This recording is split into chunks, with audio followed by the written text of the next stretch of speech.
one for local news in Ottawa and the Valley. This is City News, now on 101.1 FM and 1310 AM. It's Thursday, June 24th. Good morning. I'm Andrew Boyle. Right now in Ottawa and in Smiths Falls, 17 degrees. And here's what's making news in Ottawa and the Valley. A condo building unrecognizable this morning in an area of Miami after partially collapsing 12 stories, pancaking down to the ground while people were sleeping. Here's City News reporter Kevin Meisner with the latest developments. Massive emergency response is underway. Members of fire, search and rescue units climbing over the unstable pile of rubble. Dogs being brought in as well to help in the search for victims. So far, there are reports of one person dying in the collapse. 10 other people treated for injuries at the scene. 3 others taken to hospital. 2 are described as in critical condition. Many more people are thought to be still missing and trapped in what was a 12-story structure at the rear of an oceanfront condo complex in Surfside, north of Miami Beach. Neighbors say they heard a series of rumbles as the floors appeared to collapse down onto each other. It was like a very bassy, like boom, boom, boom, boom, that kind of thing. When the dust cleared, there was the back half of the building, or back 2/3 of the building was gone. It's down to the ground. And as we hear from NBC reporter Tony Pepitone at the scene, the condo is 40 years old, and based on its age, it would have been due for a structural inspection. I looked at the Town of Surfside Building Department website. I don't see any records that would indicate whether there was any structural work being done on this building. However, neighbors told us that they recently saw some work on the roof and that equipment appeared to have been put on the roof of this building. Now, this is a residential building, 12 stories high, apparently 12 units per floor. There are concerns many people may have been at home asleep in their beds at the time of the collapse. And that is Kevin Meisner. City News time 9:02. And now your forecast with meteorologist Jill Taylor. The clouds will dominate at times, but overall a pretty good day for us. Varying amounts of sun and cloud. The high 28. The wind, though, will pick up out of the south. Tonight, mainly cloudy, 17. And tomorrow, chance of showers. Otherwise, quite a bit of cloud. The high 29 will feel warmer with the humidity. For today, the high 28. And right now, 17 degrees in both Ottawa and in Smiths Falls. A First Nation in southern Saskatchewan set to hold a virtual media briefing later on this morning. We're expecting it about 11 o'clock our time, about what it calls a horrific and shocking discovery of hundreds of unmarked graves at the site of a former residential school. Saskatchewan Premier Scott Moe says on Twitter that all of the province mourns for those who were discovered buried in unmarked graves near the former residential school site about 160 kilometres east of Regina, adding he understands many of the remains are those of children. He says sadly, as the search for graves continues across the province, other Saskatchewan First Nations will experience the same shock and despair. Moe says he has spoken with Cowess's Chief Cadamus Delorme and Chief Bobby Cameron of the Federation of Sovereign Indigenous Nations to offer the full support of the provincial government as they deal with the tragic discovery. Laurie Paris, The Canadian Press. City News time 9:03. We are expecting Ontario to move into the second stage of the reopening plan a little sooner than expected. Premier Doug Ford told residents they can expect the announcement shortly, but City News has learned the announcement coming today that it will reopen to Step 2 on Wednesday next week instead of Friday. That was the originally scheduled date. And a North Dundas woman is facing multiple drug charges after a bust in Chesterville this week. Provincial police executing a search warrant, seizing a quantity of drugs like cocaine, oxycodone, and marijuana. 61-year-old Sherry Hunter facing charges. She was released with a court date coming up in early August. I'm Andrew Boyle for News Anytime. Follow up online at ottawa.citynews.ca.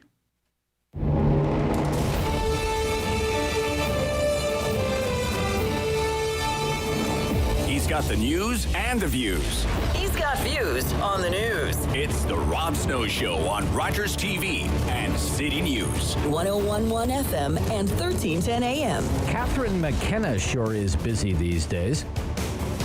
It's been one funding announcement after another for the high-profile Trudeau cabinet minister. There's another one happening right now in Ottawa. Makes me think there might be an election soon. Good morning. Welcome to the Rob Snow Show on City News. We're here until noon. Thanks for coming along for the ride. Everywhere you look, there's news, and it's big news. The news conference on residential schools is at 11 o'clock this morning. We'll have more on that in the second hour of the program. Meantime, federal politics. The House of Commons is done for the summer, but the Trudeau government is taking Parliament to court. This is the front page of the Globe and Mail this morning. Ottawa takes Speaker to court over records. Okay. The Trudeau government is taking Parliament to court. You have that right. This news broke yesterday. Extraordinary. It's never happened before in Canadian history. And it has to do with the firing of those scientists from the government lab in Winnipeg. Remember the highlights of this story, okay? Tom Clancy couldn't do it up better. Government lab, deadly viruses. Scientists, security clearances revoked following an investigation by CSIS. Viruses sent to the Wuhan Institute in China. Those are the bullet points. What more is known? Not much, because the Trudeau Liberals say they can't tell us, and they can't tell MPs because of national security. National security. It would compromise Canada's national security and Canada's reputation as a reliable intelligence partner. So that has already seen the Liberals ruled to be in contempt of Parliament. And then they publicly and verbally flogged the head of the Public Health Agency of Canada, Ian Stewart, called him to the bar. That hasn't happened in more than a century. And now the Liberals are taking Parliament to court. And who runs Parliament? The Speaker of the House runs Parliament, and he's a Liberal MP. Okay. Mr. Rota, who is now, in his role as Speaker, vowing to fight his own party in court to protect the supremacy of Parliament. And for that, Mr. Rota, bravo, sir. Bravo. The Liberals are hiding those documents from our elected representatives, and Parliament in this country is supreme. It's its own domain. Oh, think about it. What's in those documents? What must be in those documents? Must be pretty bad, you'd think. The Liberals would go to these lengths to cover it up. Unprecedented. It's never happened before in this country, in all of Canadian history. Liberals take the Speaker of the House to court. The Speaker says, bring it on. Bring it on. And then you have this wild report this morning from the National Capital Commission, the NCC. Bruce Firestone once told me he likes to call the NCC the No Commitment Club.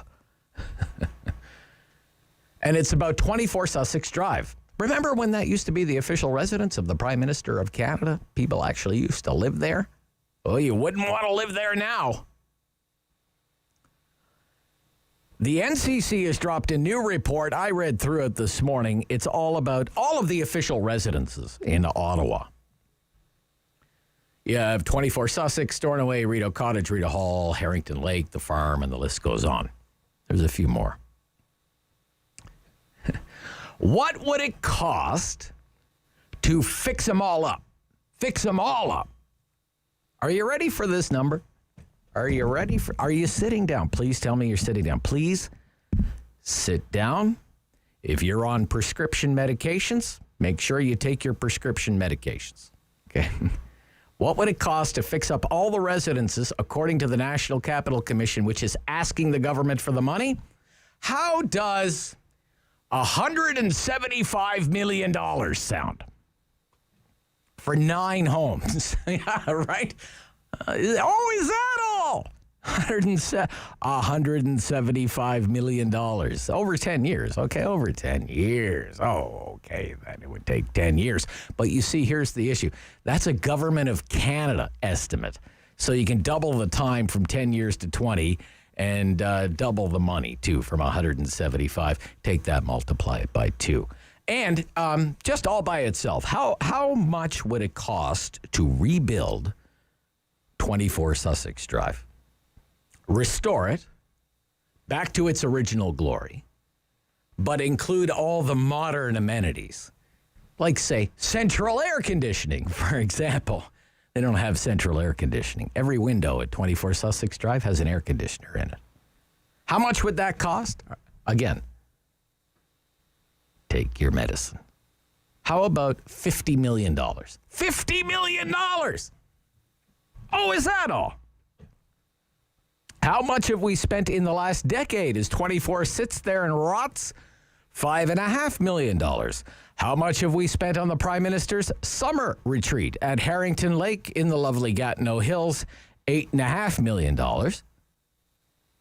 And $6 million of that has been spent since Justin Trudeau became Prime Minister. Can you imagine? David, can you even imagine what kind of home you could build in the Gatineau Hills for $8.5 million? It'd be a palace, I tell you. So all of that is happening, and that's just the federal scene. Provincially, Doug Ford, going to be double dosed today. He is getting his second dose of vaccine today at a pharmacy in Etobicoke. We're reporting that the Step 2 reopening is being moved up by a few days to June 30th. Whoop-de-doo. Whoop-de-doo. Break out the bubbly. And this is still the plan, even though by any measure the province has met the government's vaccination targets. Government didn't even have to run a lottery to do it. The plan still is to be in a holding pattern in Step 2 for another 21 days before moving on to Step 3, which is the final step. We're going to get into everything that's been happening in Ontario politics this week, because every Thursday we do a segment called Ontario Politics This Week, right after the 9:30 news. There was a cabinet shuffle, remember? We'll revisit that this morning. That's all about votes. You may find that hard to believe, votes and seats, particularly in southern Ontario. And City Hall, Randall, Denley coming up next, Columnist, National Post, and Ottawa Citizen. City Hall, what a meeting yesterday. Jim Watson and the card-carrying members of the Watson Club were taken to the woodshed yesterday. Beaten, battered, and bruised. The mayor even lost a vote for the first time. For the first time that just about anyone who keeps track of such things can ever remember, the mayor lost a vote. Jan Harder quit as chair of the planning committee, set fire to the bridge behind her. Watson tried to water down her punishment for conflict of interest, sending the council into hysterics. There were epic soliloquies from both Catherine McKenney and Diane Deans, who both called out the misbehaving members of the Watson Club. There are a few, have been a few. So all in all, for City Hall junkies, a very, a memorable meeting or a forgettable meeting. I just wanted to get some more popcorn, sit back and watch the whole thing. And yes, on electric buses, it was unanimous, not a single no vote. $1 billion of taxpayer money will be spent on electric buses. I have some information about the performance record of those buses. And if the last week has been any indication, it's information you will only hear here on The Rob Snow Show on City News.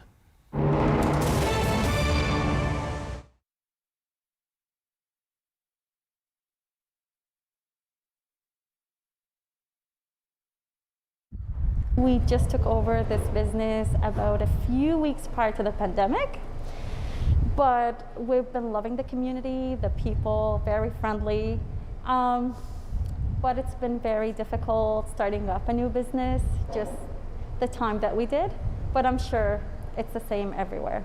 We did take a broken business, which doesn't help us, but we thought we believe in what we do. We're very passionate about food, and we just really wanted to share the Iraqi culture through our food. All our recipes are homemade, so this is very unique. Usually you hear restaurants, shops, it's all frozen food or prepared food. So nothing here is prepared, everything is homemade. We get our meat and produce from a local farm. So supporting local is the way to go. We are supporting all the way. And our meat are actually marinated the day of, so it's as fresh as can be. Quality ingredients and everything is made from scratch. I get a lot of people when they come in, they say it tastes like Middle Eastern, like back home. So for you to have been to Iraq and had the food there, you can really like compare and see the similarity. We do like to focus on healthy. So our recipes, not only the homemade, again, everything is from scratch, but we have like from combos and to like small sandwiches. One of our favorites and very popular is the chicken salad and the beef salad. So now you're getting all the protein and all these amazing ingredients that we all need. During this time, I find a lot of people are sitting at home and not enough movement. So to come here and get something healthy other than go elsewhere and just put, what's not so good for our bodies, makes a huge difference. So we have shawarma sandwiches, combos. I mean, if you're looking for a meal to feed your family, I would highly recommend the family platter. It comes literally with everything, with potatoes, with rice, with chicken, with beef, and we don't charge extra for mix. I know a lot of places do. Here we just add everything to your platter. And lots of healthy choices for sure. We're very passionate about food, and for our small family business, it's been good. Like I said, it's a little struggle, but we are not a chained restaurant.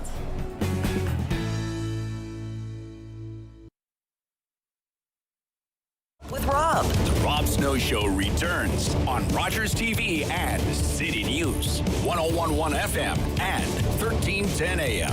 What a city council meeting. Jan Harder out as chair of the planning committee and as a member of the planning committee. We carried her resignation live here on the Rob Snow Show.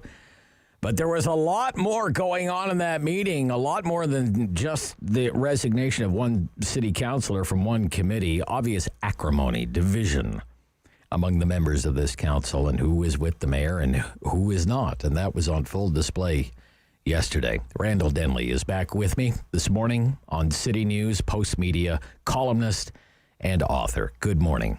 Hi, Rob. Gosh, you must miss covering City Hall on a daily basis, Randall Denley. My goodness gracious. What did you think of that meeting yesterday? It's proven to be unusually exciting recently. I think the report was a bit of a surprise, I think, because what was going on in Harder's office was surely well known to many people at City Hall, and nobody on council raised any issues with it. And I don't know if they even had an issue with it. But of course, once the integrity report comes out, they had to have an issue with it. At least some of them did. Tough day to be an ally of the mayor, I think, and he didn't really distinguish himself yesterday. To me, what he should have done is respond to the report by saying, I've asked Councillor Harder to resign from the planning committee. Instead, they tried to find sort of a middle ground. He didn't really take a clear position. And that leaves him, arguably being okay with the idea that you can have somebody who's closely tied to a developer working in a councillor's office. I don't think most people would agree with that. Well, yeah, his attempt to, I describe it as water down her punishment. What did you think of that? Well, it certainly wouldn't have happened if it had involved one of the people who votes against him on a regular basis. Mm-hmm. I think he should have just accepted the report. There's not much point in having an integrity commissioner if you're not prepared to accept his recommendations. I mean, she made it easier for everybody else by resigning. Maybe he urged her behind the scenes to resign. I don't know. But it was the only the sensible course for her to take. But the thing that's somewhat disturbing about it is that she sees nothing wrong. There's nothing wrong with what she did. She has no problem with it. This is somebody who also gets 95% of her campaign donations from developers. So it's been a long-running story, Rob, as you know, like going back decades, that people in Ottawa are concerned that the ties between developers and councillors are way too close. I remember a former chair of the planning committee indignantly rebutting that, saying, I can't be bought for $750, which was the campaign donation limit at the time. Kind of raised the issue in my mind. So it would take more, or okay. what? Name your price. Yeah, what are you saying exactly? Is it an auction? I don't think that people on council, on planning, are corrupt. I don't think they're financially benefiting from the development industry. But the amount of money they take in campaign donations has always been a concern. There's no way that doesn't make you somewhat beholden to the industry. And it's not just the individual who donates, it's the industry in total. If they turn against you, you've got a challenge. Now you have to find a whole different way to get money, and maybe you can. But why even put yourself in that position? And this kind of thing just feeds the perception that people have that there's really, it's like a club.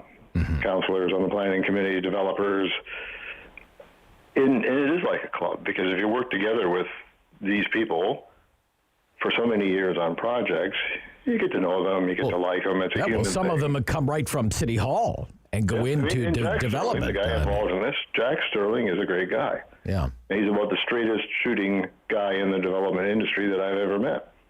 So he's not a bad person to but have a relationship with, you know, in terms of, yeah, I like him, I go back and forth, it gives me advice. I mean, that's all fair enough up to a point, but in a sense, if you're on the planning committee, especially if you're the chair, you're acting like a judge on a lot of these proposals that come before you. So you shouldn't seem like, yeah, here's a proposal from one of my pals. Who are you people from the public who are against it?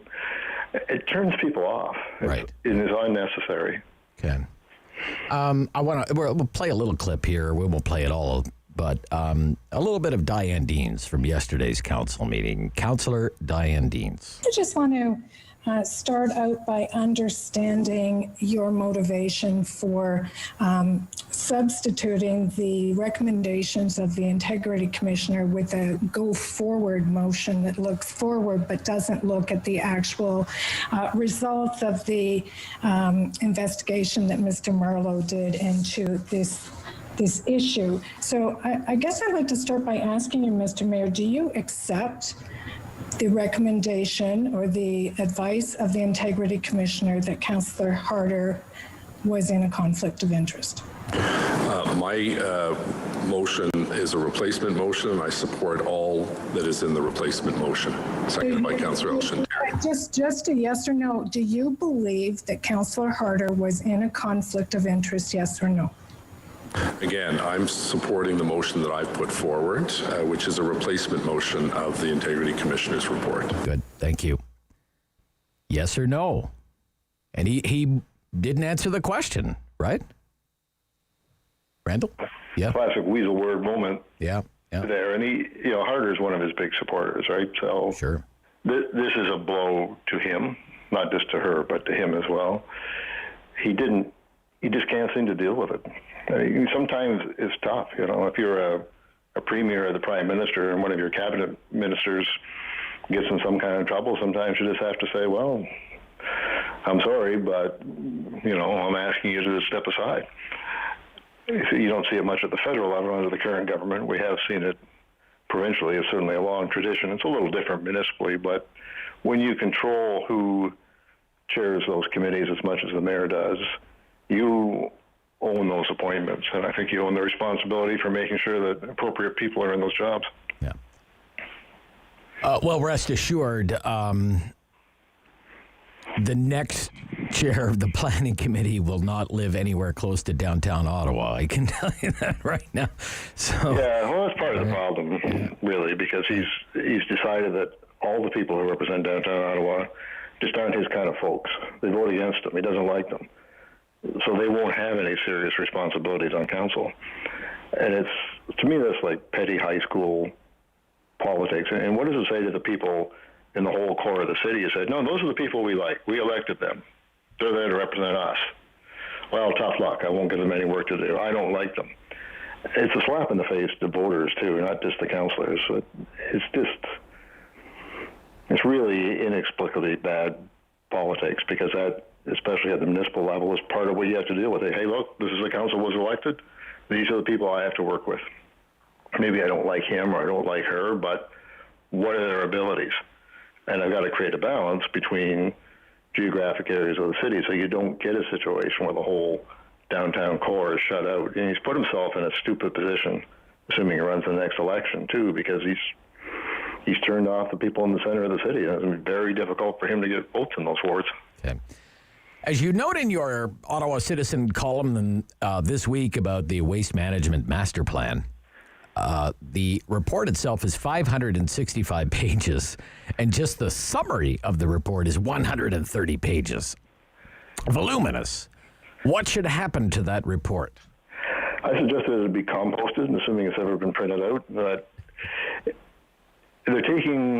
staff are taking what I think is a fairly straightforward situation and turning it into something of enormous complexity that will involve years of study and consulting and thinking. The problem is pretty straightforward. Eventually the trail road landfill will fill up. We've known that forever. Councillors in the past have always avoided a decision on that because, oh my God, finding a new landfill, it's never going to be popular, right? But no matter what you do, it'll fill up. So either you need a new landfill, or you need to say, look, we're going to go with incineration, and we're going to put it probably on the trail road site. Yes. So no new areas are affected by it. All our garbage is going to go there, and we don't need to worry about this in the future. And that's a very common solution around the world. It's mentioned in the staff's report along with all kinds of other crazy things, including one I particularly loved. Well, what if we mined the existing landfill? What does that mean? Well, we'd actually be digging down into it, looking for stuff that could be pulled out. Look, there's some metal. Yeah, sign me up for that. Sign me up for that. Well, no, that'd be a great job, wouldn't it? Yeah. It takes a simple thing and makes it enormously complicated, and it also invites them to do nothing for 2 years by saying, oh, yeah, go study it. This all sounds good. Yeah. So 2 years will go by, they'll come back, and then they'll say something, but you would deduce in the report, staff already made up their mind because they're talking about a zero-waste Ottawa. If we have enough behavior modification and education programs, you can convince people to essentially produce no garbage. Sure. Where's the evidence? Problem solved. Yeah. Where's the evidence of that? They've been trying that. We've had years of evidence to suggest that we've kind of maxed out, whether it's blue box, green bin. They've been on about this for years, and people do what they do. Some do use it, some don't. Yeah. And there's no compelling reason for people to change. I don't think, need to be a brilliant analyst to see what's happening here. But what council should say to staff is, thank you so much for all this. Now, there's two things in there: new landfill, incineration. Come back with a report in less than a year and tell us what are the costs and benefits of each of these, so we can make a real decision and move ahead. But I know they won't do that because, we're only a year or so from the election, and he favors incineration. He favors a new landfill. Yeah. So easier just to kind of push it off into the future and talk about sort of, warm and fuzzy stuff. Well, maybe we'll all do something different. I support zero waste. Put that on my lawn sign. Yeah, absolutely. It's a good sounding thing to say. It's just a question of how in the world would you ever get there? Yeah. Great stuff this week, Randall, Denley. What a city. My gosh. Thank you. Bye. Post Media columnist. His column in The Citizen this week about garbage and recycling in the future. That you have to read that. If you read one column in The Citizen this week, that's one I would recommend. Ontario politics this week, right after the news on City News.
One for local news in Ottawa and the Valley.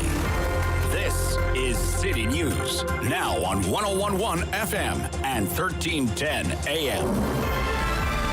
It's Thursday, June 24th. Good morning. I'm Andrew Boyle. Right now in Ottawa, 20 degrees. In Smiths Falls, 19. And here's what's making news at this hour. At some point today, the official word coming from the province moving into step 2 of the reopening plan on Wednesday. That's the day before Canada Day instead of the initial plan, which was for July 2nd. This will mean things like larger outdoor and indoor gatherings and the chance to get a haircut. A former residential school in Saskatchewan, the latest to report bodies buried on the grounds. Now, according to those who have examined the site, it's an area east of Regina. There are hundreds of bodies. We are expecting more details on this horrific discovery about 11 o'clock this morning. Federal government committing another $165.6 million in Ottawa to upgrade and repair more than 11,000 affordable housing units in the city. Latest count from the condo collapse in Miami, 1 dead, 2 with critical injuries, 9 others injured.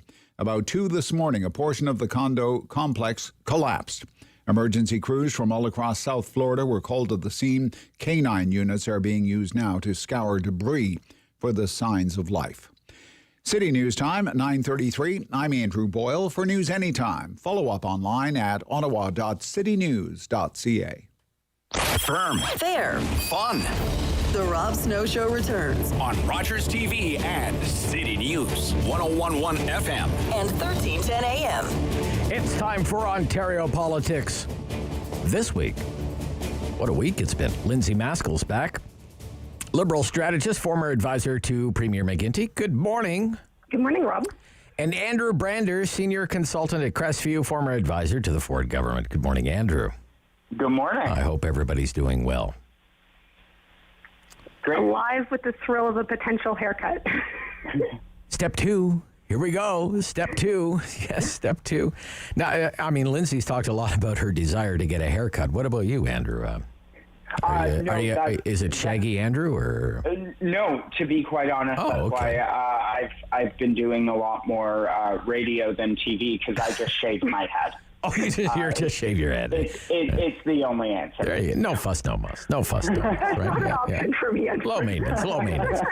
Lindsay just can't bring herself to do that, I guess. But look, let's talk about this business of a possible coalition. Okay, coalition after the next election.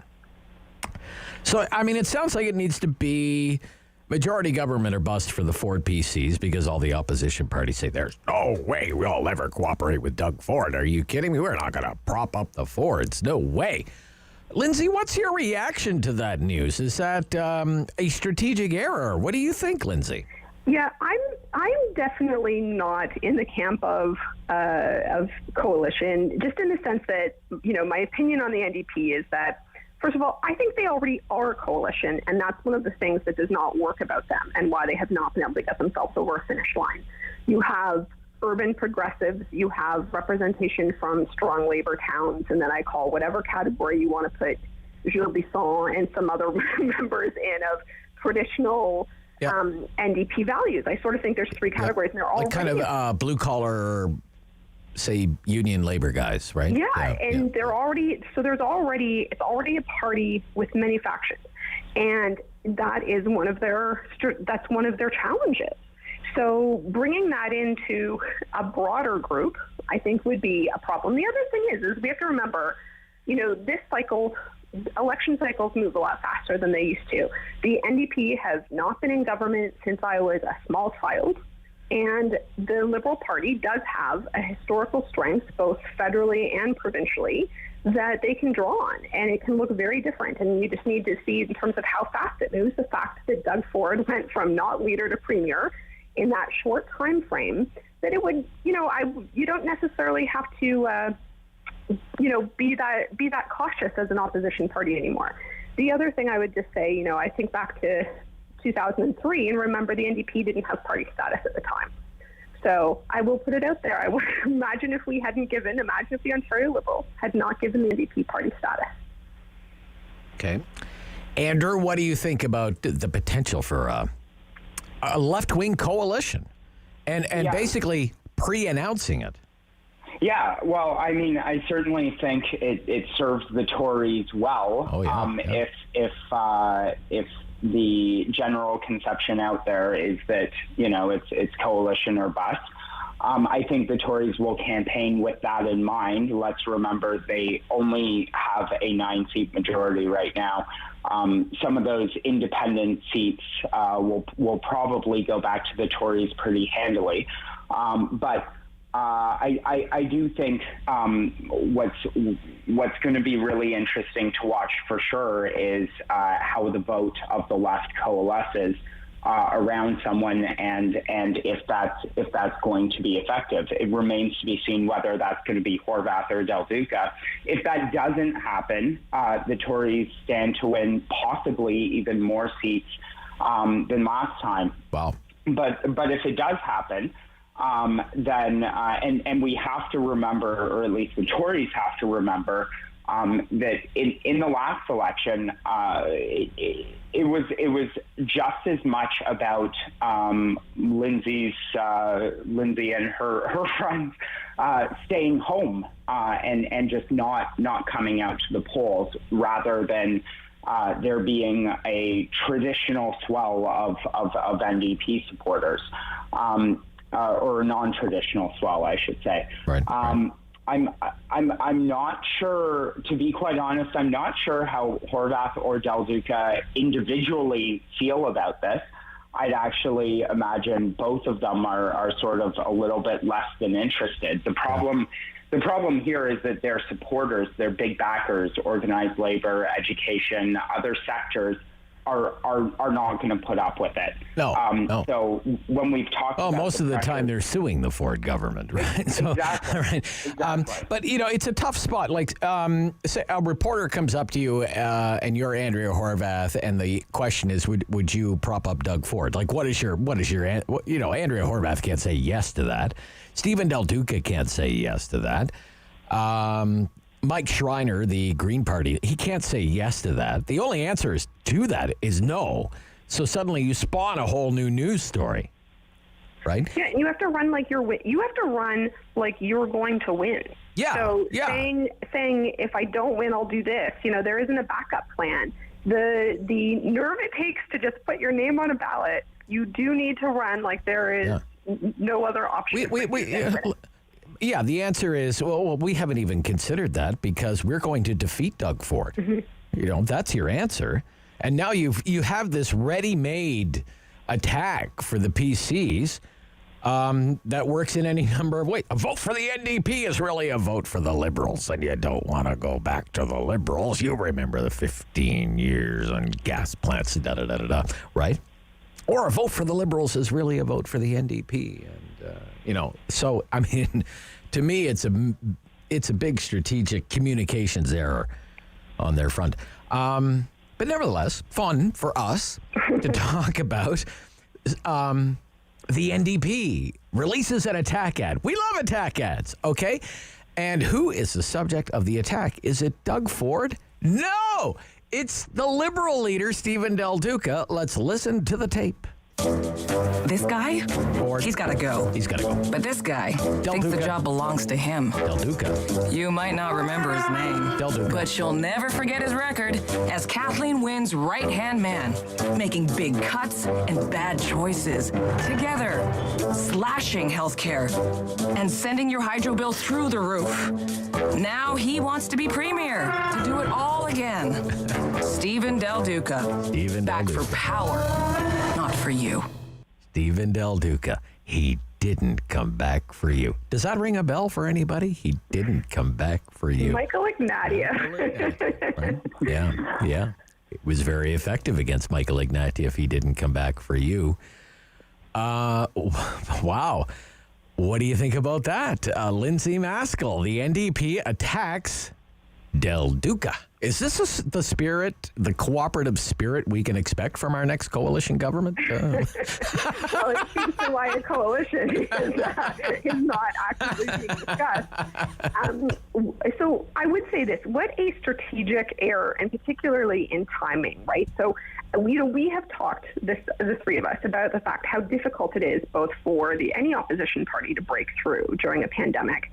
And you use your limited airtime to be talking about somebody else, right? So in addition to that, an important thing about the day they released that ad that really was just a bit of a sink or line for them was earlier that morning, Stephen Del Duca released his plan on how schools would reopen. The Conservatives have not told parents how schools will reopen in September and what that looks like. Right. And our opposition to our government, our official opposition, has not put out a plan. And he was releasing a plan, and they put out an attack ad on him. So one of those people looked like they could be premier that day, and one of them looked like the sideshow. So it was, they really, if anything, they validate the fact that, the Liberal Party is seriously in this race. And it's an interesting problem of the way having worked with the NDP on a coalition campaign for the City of Toronto mayoral race with Jennifer Keesmaat, is that issue of deciding whether or not people think they're in the race. This is something I think the NDP sort of struggle with is, will people think we're even in this race? Whereas, so they really validated Stephen by putting out an attack ad. So I think that was a big strategic error. I mean, if it's one thing that Premier Ford does not do, he will not validate the Liberals, unless it is to demonize them and their record. He calls them, the minivan party and things like this. Meantime, the NDP has what? It's legitimized the Liberal campaign now and made it out as a major threat and a contender to govern again. And that small window of media time they got to not use it on some forward offer they have about how that would help Ontarians at this point in the pandemic. Yeah. If anything, they're giving Del Duca a profile he longs for right now, because it's so hard for any opposition leader to penetrate in the news media right now. Andrew, what do you think about that? The NDP attacking Stephen Del Duca in an attack ad. Yeah, I mean, I have a different take, which will probably not be surprising. I actually thought the ad was quite effective when Lindsay's talking about the strategy behind it. I'll concede some of those points, but I honestly don't know what the NDP can do other than this, than to, continue to sit by while the Liberals continue to eat into their support. We're seeing poll after poll where the NDP and the Liberals are virtually neck and neck. And to your point, Rob, they're not really doing a whole lot to earn that themselves. That's just, we're talking about this natural support of Liberals in the province who are sort of coming back home, and in response to the ad, Del Duca sort of came out, and there was a great witty line he had in the release talking about how Horvath has used more energy on this than she spent in the last 3 years in the House. But it left a lot of political observers saying, okay, really? But what have you been doing to hold the Premier to account? You don't have a seat in the House either. You don't have a seat in the House. The government's biggest critics really have been coming outside the realms of elected politicians. And so if at the end of the day, the Liberal leader and the NDP leader are sort of going at each other, certainly stands to benefit for the Tories, of course. But let's remember, I mean, every time this government has caved on a policy position in the last few years, and they cave a lot, it has been through pressures of municipalities, of health officials, of school boards. It hasn't been through any effectiveness of either of the opposition. So Andrew, despite everything that's going on, and you read the media and you picture a government in chaos and it's done this cabinet shuffle and everything else that we're going to talk about. To me, I think Doug Ford's government has had a pretty good week, all in all. What do you think? I think it's won the week, really. Yeah, I mean, I think so, and I think what we've often talked about in this is Doug Ford's last chance to get this right. Slow reopening, reorganization of his ministries, and I think he's back on a much more disciplined footing than we've seen all the way through the last few months of the pandemic. Okay. Look, when we come back, nothing says fun for political junkies like cabinet shuffle. So we'll talk about the cabinet shuffle when we come back. This is the Rob Snow Show on City News.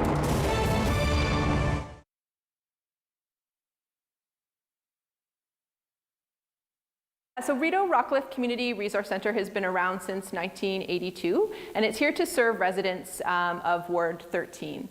So our focus is on helping to reduce poverty in this community, as well as empowering residents to find resilience within themselves. So one of the new focuses of our centre is around food programming. So you'll notice today when we go around on a little tour that we have a number of food programs here at the centre. So one being obviously our emergency food program, which is really great. So residents can come and access food when they are in need. We also have a number of food-based social enterprises here at Rideau Rockcliffe as well. So one being the Ottawa Good Food Box, another being Market Mobile. One of our new initiatives that started this year as response to COVID is called Good Food on the Move, and it's a click and collect online store, and we have 7 pickup locations throughout the city. More sort of local here for Ward 13 residents, we've also started a free produce market as well. So community members can come on Wednesdays and Fridays and be able to access additional free fruits and vegetables. Social Harvest Ottawa is one of the social enterprises here at the Rideau Rockcliffe Community Resource Centre. We operate this great urban greenhouse, and our work is not only to grow nutritious and delicious food, but also to nourish communities with community members here in Ward 13 and beyond. The greenhouse is a year-round project. We're a team of 4 employees working here. We have 2 full-time employees and 2 part-time employees. We focus on growing microgreens from late fall to early spring, and hothouse crops in the summertime, such as tomatoes and cucumbers. The Mission Food Truck we're in our 5th week of collaborating with them to come visit our center, and we just got in on it at the right time. They were looking for new communities to branch out to.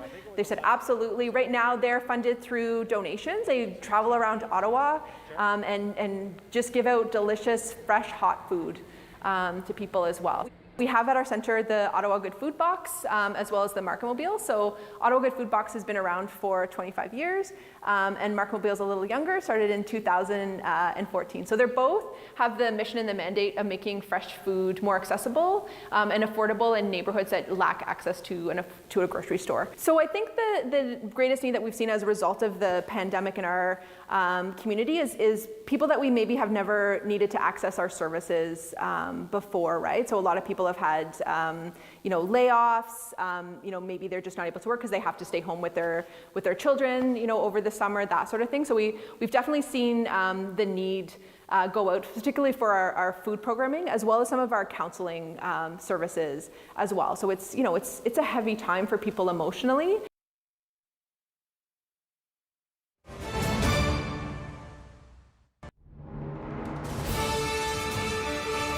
Community opinion. The Rob Snow Show returns on Rogers TV and City News. 101.1 FM and 1310 AM. Again, we're back with Lindsay, Maskell, and Andrew Brander. It's Ontario Politics this week, and within the last week, there has been a cabinet shuffle. It was long rumored. It has now happened, and I would like your reaction to it. John Yakubuski is an interesting one for me. Dropped from cabinet altogether. I don't know what to read into that. I doubt it has anything to do with John's performance as a minister or his political fortunes, because if John Yakubuski runs, I think he's no question he's going to win. He won by 25,000 votes last time. He had 70% of the vote in Renfrew, Nipissing, Pembroke. It's about as safe a blue riding as you'll find in Ontario. And in fact, when Ford launched the Eastern Ontario leg of the campaign, the For the People campaign, that's where he went. He went to Renfrew to do it. So I don't know what to make of that. And I'd like your take on the Fullerton news that she's out as the Minister of Long-Term Care. Why don't you go first, Andrew? Go ahead. Sure. Well, when Ford came in, and I know we've talked about this before, but he inherited this party that he's a stranger to. In recognition of that, there were more than a dozen of these MPPs who have been sitting in opposition for well over a decade, John Yakubuski being one of those. And in recognition of the party unity aspect, if you will, he named a number of them to cabinet. And I think in large part, he felt almost like he was stuck with them, to be quite honest. And we've heard the Premier talk about this before. When he's asked questions about his ministers, he stands at the podium, calls them all champions, calls them rock stars. He believes this. He doesn't like firing people. This shuffle, though, was about the next election. It's about getting Ford ready. And to your point, Rob, he doesn't need to worry about ridings like Renfrew or Halliburton, Kawartha Lakes, Brock. He needs fresh blood in some of these vote-rich and volatile areas of the province, Brampton, Mississauga, Etobicoke, et cetera, and to the point on Dr. Fullerton, moving some of the ministers, even in ridings that he shouldn't have to worry about. Fullerton won her riding last time by more than 13%. But, there's a lot of targeted anger that can be taken out, PSW unions organizing against her. Oh, yeah. He needs to consider those types of things in those ridings.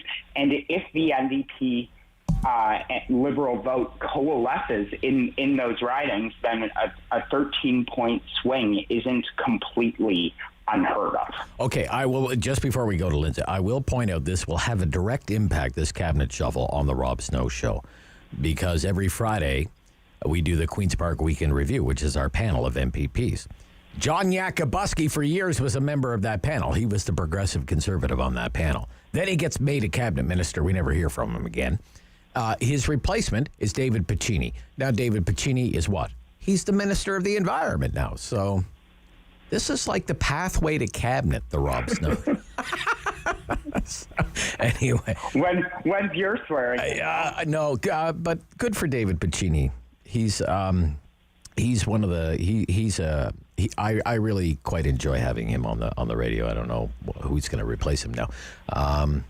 We'll find out. But anyway, Marilee Fullerton, I think Andrew covered that off pretty well. What about Rod Phillips coming back to cabinet, Lindsay? What do you think? He's done his penance, I guess. He served his time in the penalty box for the St. Bart's Christmas fiasco.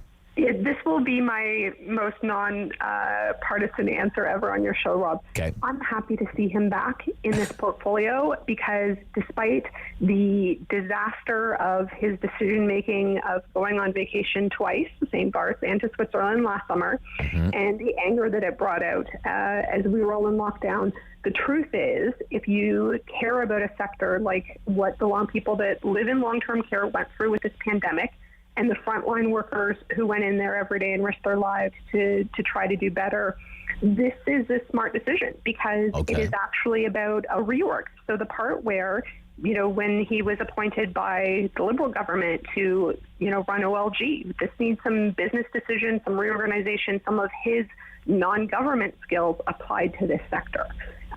For the workers, for the residents, for the fact that we may be in one ourselves in the future, we should all care that they get this right. Yep. And they could not turn the page on the disaster that was Minister Fullerton in that portfolio.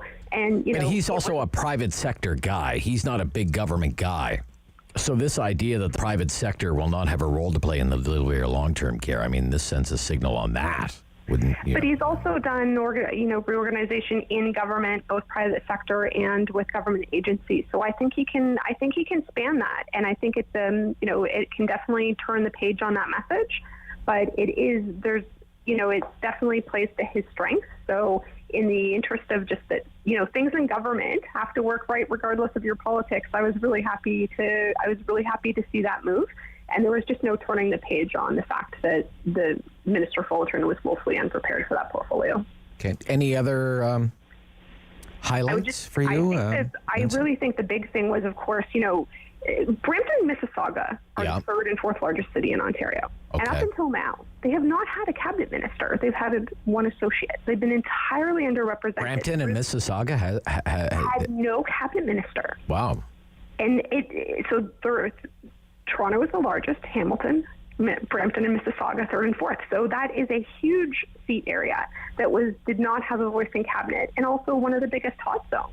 Now, such a dramatic shift in what they did of removing, even though you may think that you can re-elect, Laurie Scott and John Yakubowski no matter what, or any conservative could win there. You may think that, but we also have to, warning from Liberals who have been accused of this and of being a concern of this, and I am from a small town, rural Ontario, is that you can't take those votes for granted, right? Remember, Yakubowski comes in after Sean Conway, so it's also a risk to assume that rural Ontario will support you no matter what, because that is a wrong assumption. Okay. Look, another great discussion this week. Thank you so much. I hope you get to see the hairstylist soon, Lindsay. Okay. Another week, I guess. About another week, right? Yeah, probably won't be on our next And that's under the accelerated plan. So, okay. All the best, everybody. Have a nice weekend. Bye-bye. Thanks, Rob. Yep. Lindsay Maskell and Andrew Brander. That's another Ontario Politics this week. The Talkback Hour, much to get into, many issues during our open line session at 750-1310. This is the Rob Snow Show on City News.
local news in Ottawa and the Valley.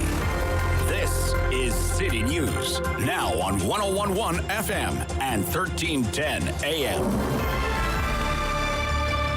It's Thursday, June 24th. Good morning. I'm Andrew Boyle. Right now in Ottawa, 19 degrees, 20 in Smiths Falls, and here's what's making news in Ottawa and the Valley.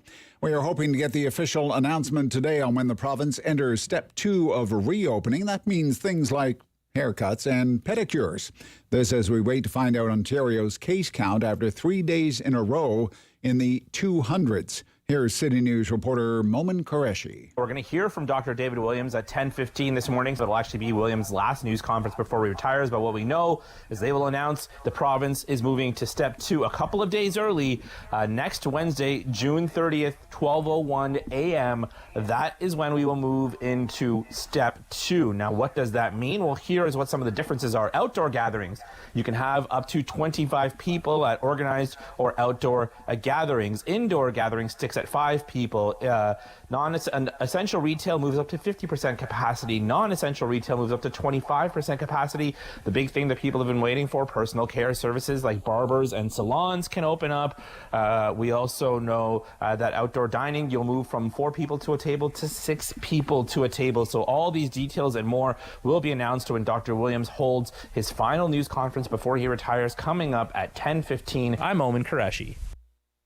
City News time at 10:02. Now we are just getting the case count for today in just now. 296 new cases in Ontario today. Of that number, 17 are in Ottawa. There are 2 more cases in the Eastern Ontario Health Unit, 1 in Renfrew. No cases being reported by the province in Leeds, Grenville, and Lanark. Now your forecast with meteorologist Jill Taylor. The clouds will dominate at times, but overall a pretty good day for us. Varying amounts of sun and cloud. The high 28. The wind, though, will pick up out of the south. Tonight, mainly cloudy, 17. And tomorrow, chance of showers. Otherwise, quite a bit of cloud. The high 29 will feel warmer with the humidity. For today, the high 28. And right now in Ottawa, it's 19 degrees. In Smiths Falls, it's 20.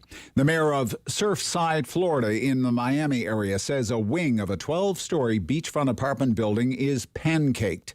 At least 1 person was killed when part of the building collapsed in the town outside Miami early this morning. Mayor Charles Burkett says it is very unusual for a 40-year-old condo like this to just collapse. There's no reason for this building to go down like that unless someone literally pulls out the supports from underneath, or they get washed out, or there's a sinkhole or something like that, because it just went down. Now, a fire official says 35 people have been pulled from the building and that the search and rescue efforts are ongoing and will for some time.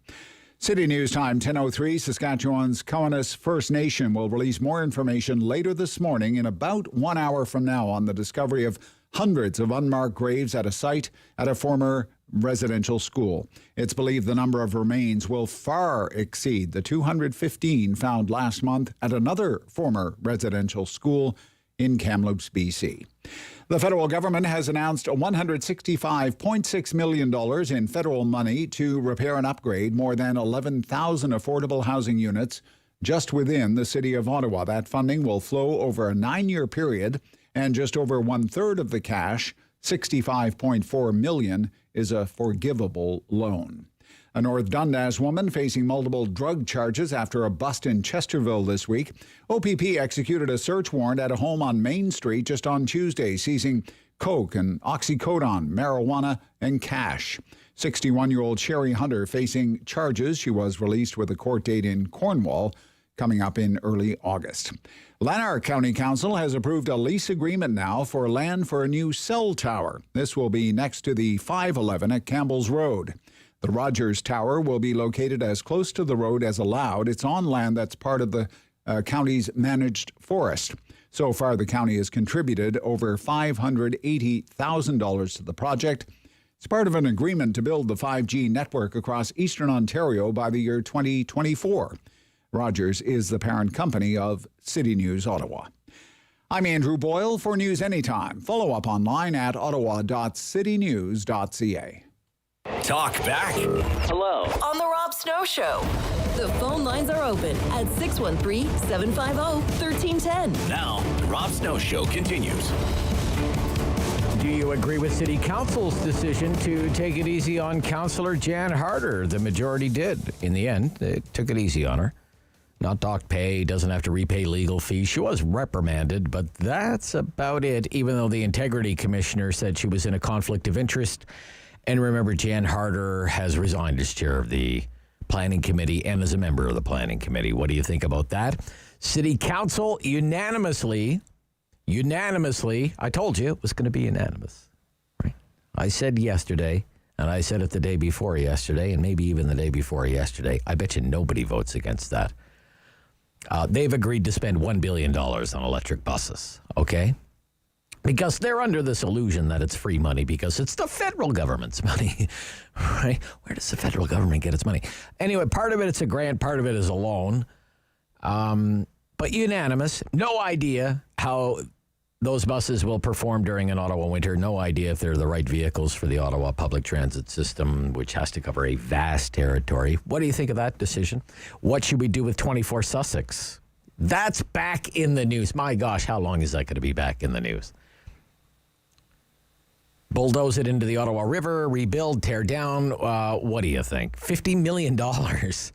$50 million is what is called the current replacement value, the CRV.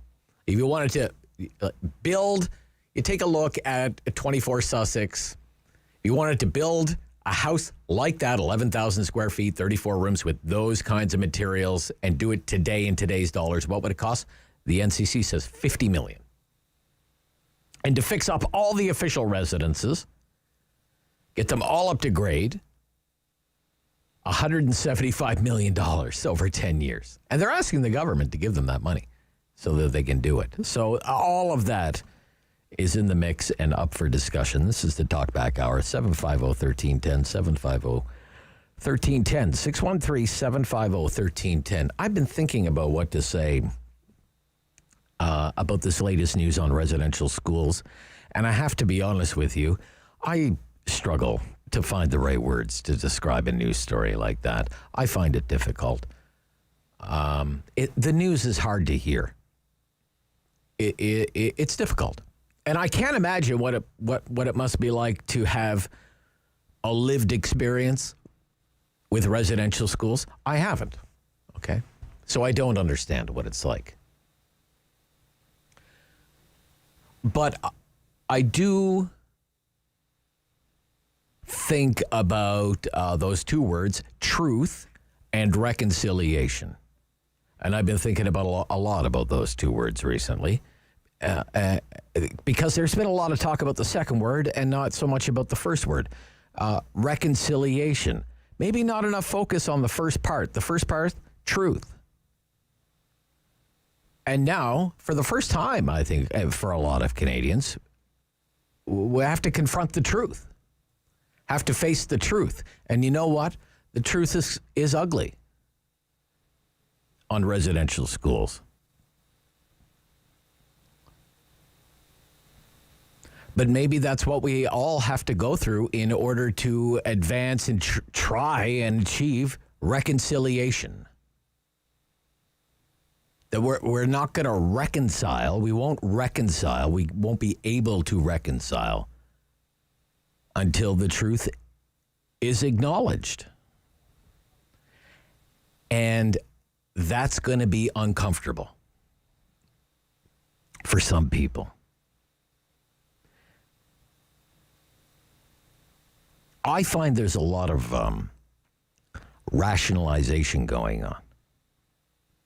People are trying to rationalize what happened with that policy, rationalize residential schools, because I think it makes it easier for some people to try and understand what happened, or maybe it makes it easier to ignore what happened or forget about what happened, or not be troubled by what happened.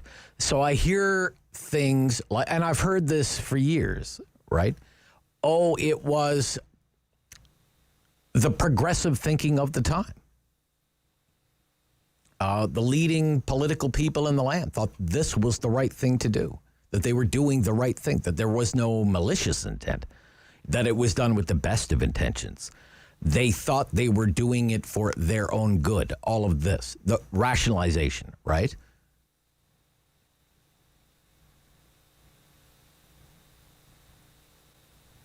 I think the time for trying to rationalize residential schools is over. It's time to confront the truth.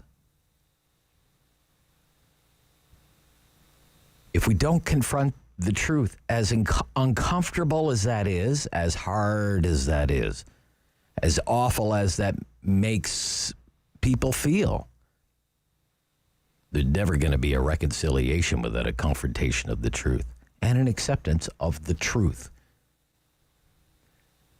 And that's all I really have to say about the matter. I did want to revisit a moment, though, in Canadian history about this issue of residential schools, and that's Stephen Harper's apology for residential schools back in 2008. It's not a partisan thing for me, but I have to point out it was Stephen Harper who issued the apology for residential schools. It was Stephen Harper who created the Truth and Reconciliation Commission. Just facts of history. Did his government do enough to act on the commission's recommendations? Not at all. Also a fact of history. This is from the text of Stephen Harper's apology in the House of Commons. More than 13 years now. June 11th, 2008. Quote, "The treatment of children in Indian residential schools is a sad chapter in our history. For more than a century, Indian residential schools separated over 150,000 Aboriginal children from their families and communities. In the 1870s, the federal government, partly in order to meet its obligation to educate Aboriginal children, began to play a role in the development and administration of these schools. Two primary objectives of the residential schools system were to remove and isolate children from the influence of their homes, families, traditions, and cultures, and to assimilate them into the dominant culture. These objectives were based on the assumption Aboriginal cultures and spiritual beliefs were inferior and unequal. Indeed, some sought, as it was infamously said, to kill the Indian in the child. Today, we recognize that this policy of assimilation was wrong, has caused great harm, and has no place in our country. The government," it goes on, "the government now recognizes that the consequences of the Indian residential schools policy were profoundly negative, and that this policy has had a lasting and damaging impact on Aboriginal culture, heritage, and language. While some former students have spoken positively about their experiences at residential schools, these stories are far overshadowed by tragic accounts of the emotional, physical, and sexual abuse and neglect of helpless children and their separation from powerless families and communities. The legacy of Indian residential schools has contributed to social problems that continue to exist in many communities today. It has taken extraordinary courage for the thousands of survivors that have come forward to speak publicly about the abuse they suffered. It is a testament to their resilience as individuals and to the strength of their cultures. Regrettably, many former students are not with us today and died, never having received a full apology from the Government of Canada. The Government of Canada recognizes that the absence of an apology has been an impediment to healing and reconciliation. Therefore, on behalf of the Government of Canada and all Canadians, I stand before you in this chamber, so central to our life as a country, to apologize to Aboriginal peoples for Canada's role in the Indian residential school system. That was 13 years ago. The news is not any better today. end quote. First, Kamloops, British Columbia. Now, Coessis, First Nation, Southern Saskatchewan. And we have been told there will be more. There will be more. Because it's the truth. The truth can't be ignored, and the truth won't be ignored anymore. This is the Rob Snow Show on City News.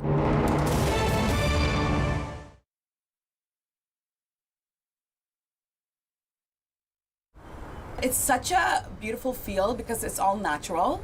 I'm able to talk to a lot of people who are going through different journeys of health where they really don't know where to start, where to begin.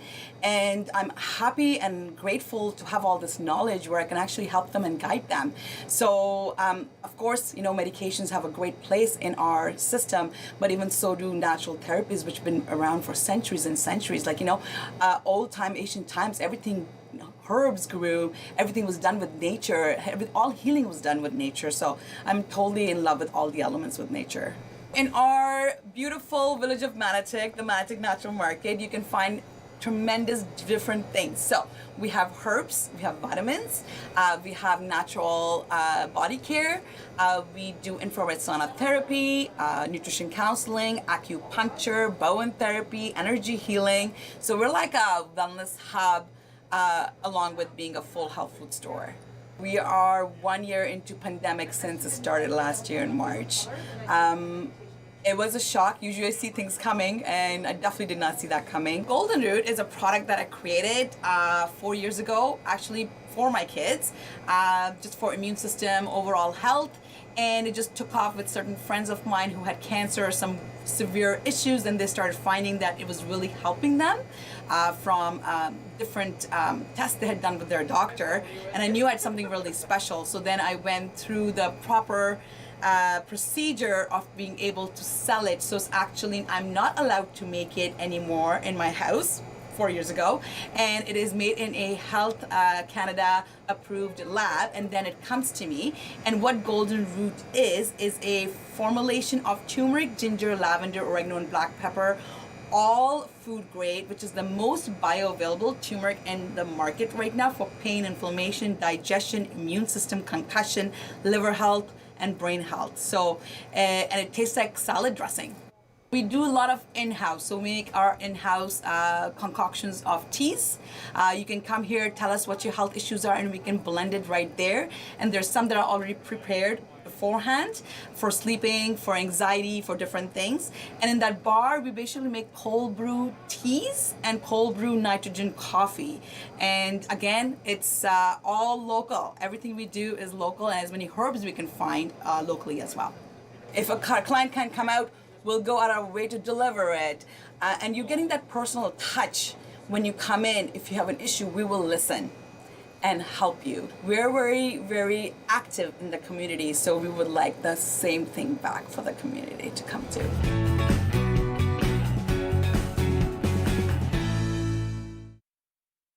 On the Rob Snow Show. Have your say and call now. 613-750-1310. Every now and then this story comes up. 24 Sussex. 24 Sussex.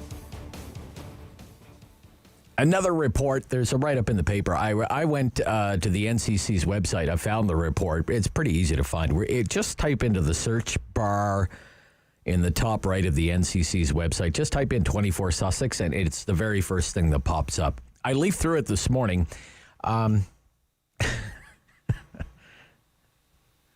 Where do they come up with these numbers for these homes?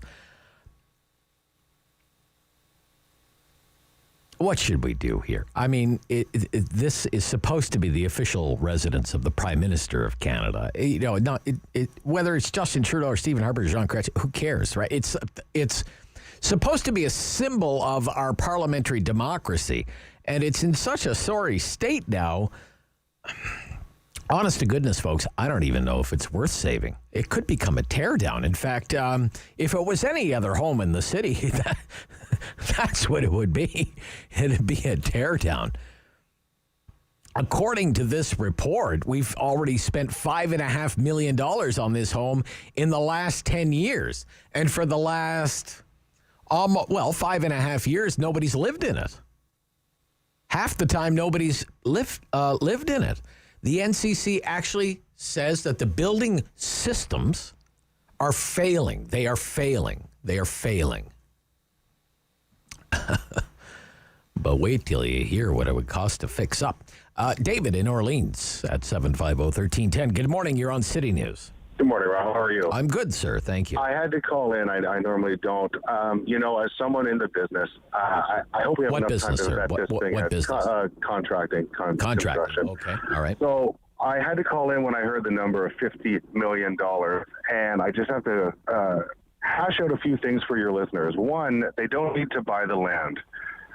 Two, even if their systems are antiquated, you can bring them up to code very easily because the structures are already there. And three, if you demolish that building, because I've built buildings like that, and I don't want to be hyperbolic, on the low end, I could do it for 2.1, and on the high end, it would be 3.5. 3.5. And are you telling me you could? It's 11,000 square feet. 11,000 square 34 feet. rooms. 34 rooms. Unless they have materials in that house like Italian marble, wall to wall, this doesn't make any sense. The NAC should not be allowed to just put a number and hide budget. They have to put in independent contractors. Go to procurement, put 3 contractors in there and say, what can you do it for? And listen, Trudeau's all progressive. Why don't we flatten it and start again? We'll rip down all the statues, start anew. Day one, year one. Yeah. $50 million. $50 million, yeah. That's what they call the current replacement value. Like, you take a look at it, what would it cost to rebuild that and make it look like that and make it modern, whatever, right? So... I'm telling you, and I'm sure you'll have other calls on this, I think John Q. Public is at a 1,000-yard stare based on what the government's spending. No one even blinks an eye anymore. Yeah, it's crazy. $50 million? $50 million. And for all of them, I'm sorry, David, just let me finish here. We have 9 official residences in Ottawa, okay? Well, Ottawa-Gatineau. Let's say Ottawa-Gatineau because there's Harrington Lake and there's the farm on the Quebec side. Because if you're Speaker of the House, there's an official residence for Speaker of the House, one for the opposition, the Governor General, 9 of them all together. Well, thank you, Rob. Maybe then I misconstrued. No. But it's just $50 million for 24 Sussex. To do all 9 is $175 million, sir. Okay, so we're back on the same page. I was speaking specifically of Sussex. $50 million is an outright gouge of John Q. taxpayer. That's absolutely unfettered waste. Yeah, crazy. Thank you, David. Thank you. Okay. Thank you very much. Diana is called in. Diana Murphy. Good morning. Good morning. It says here you're the former photographer for Prime Minister Chrétien. Is that right? That's right. Okay. And so what do you have to add to the conversation? What's your perspective? Well, when I was up there from 98 to 2003, the Prime Minister's residence is a dump. It is a dump. Yes, it is. You're right. In comparison to all the other residents that I've been in around the world, you could fit the Prime Minister's residence in their living room. I mean, we shouldn't even be using that place. We should be using Rideau Hall. Okay. All right. Well, because we tend to entertain the Queen and all the rest of it. We should be doing it over there, not having these people come into the so-called Prime Minister's residence. It's terrible. Yeah. It's just, there's no air conditioning.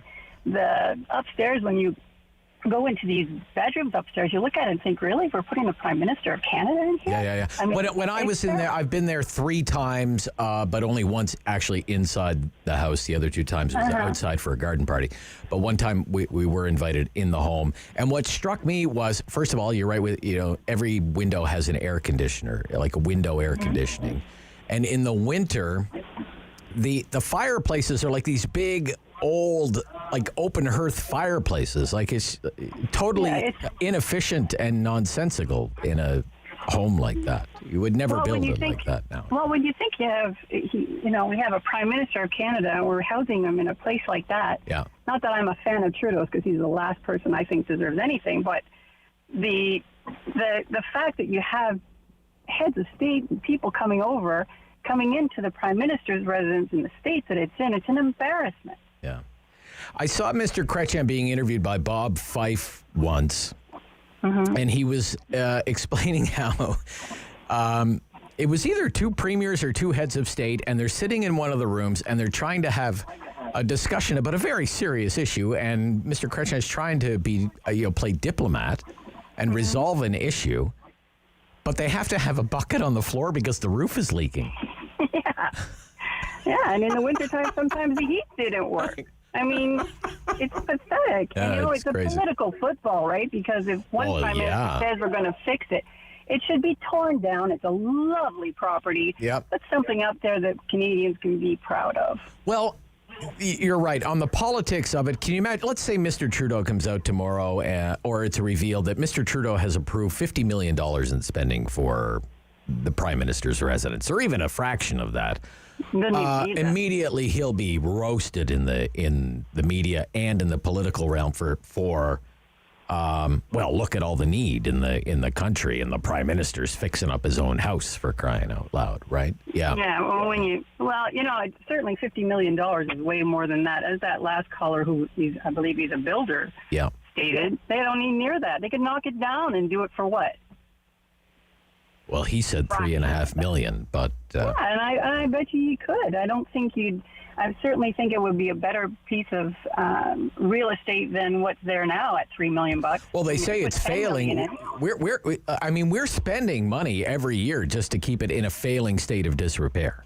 $5.5 million over the last 10 years. Yeah, and seriously, it's nothing. I mean, he has public downstairs. It's okay downstairs, but I mean, when they call that a mansion, it's not any mansion like I've been in. Okay. Hey, thank you for your call. Great to hear from you. Thank you so much, Diana Murphy, former photographer for Prime Minister Chrétien. 10:28. This is the Rob Snow Show. Halftime on the Talkback Hour. This is City News.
Local news in Ottawa and the Valley. This is City News, now on 101.1 FM and 1310 AM. It's Thursday, June 24th. Good morning. I'm Andrew Boyle. Right now in Ottawa and in Smiths Falls, 22 degrees, and here's what's making news This hour, we have confirmed the province is moving into step 2 of its reopening plan next Wednesday. So that is 2 days ahead of schedule. Larger outdoor and indoor gatherings will be allowed starting on Wednesday. Things like haircuts and salon treatments can resume as well.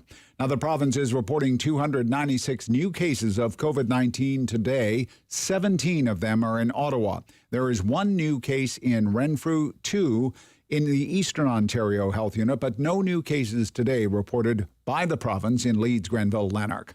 Positive cases come from just over 29,500 tests. The positivity rate, 1.1%. There have also been 6 more deaths. A wing of a 12-story beachfront apartment building collapsed in a town just outside Miami, killing at least 1 and trapping others in the rubble and twisted metal. This man was just a few streets away when the building collapsed about 2 this morning. He ran to the scene and found a boy trapped under the debris. As I got closer, I was able to see his hands sticking through the rubble, waving. And as he was yelling, I responded to him and I began to climb, the debris to try and get to him. The collapse appeared to affect 1 wing of an L-shaped tower. Piles of rubble and debris surround the area.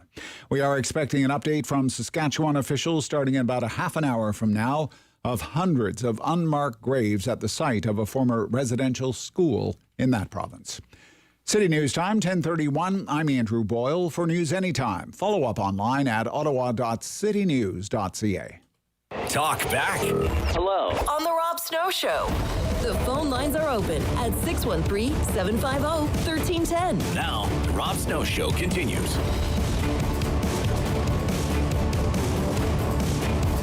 Again, there are a lot of local issues in the mix today, and we're going to really cover a lot of local issues right after the 11 o'clock news. We have Anthony Monte coming on the city's vaccination program. He's the head of the vaccination program for the city of Ottawa. We have 2 city councillors coming up to recap that incredible city council meeting yesterday. Caroline Meehan and Catherine McKenney are coming on the show. And the CEO of Hydro Ottawa.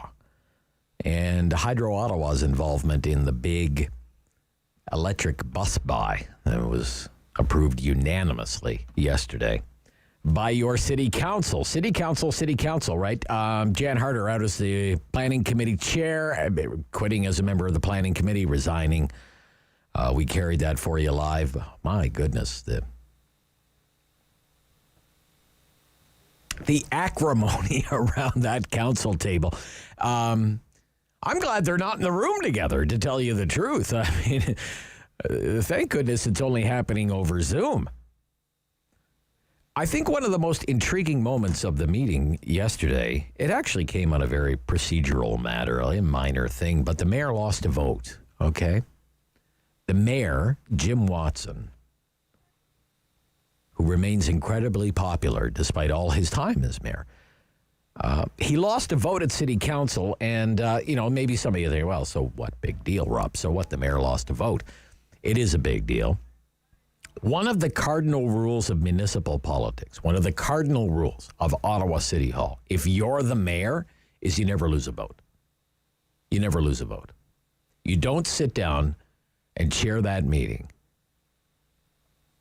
without knowing you have the votes. You don't do it. You don't have the vote if you don't have the votes. The mayor is never supposed to lose a vote.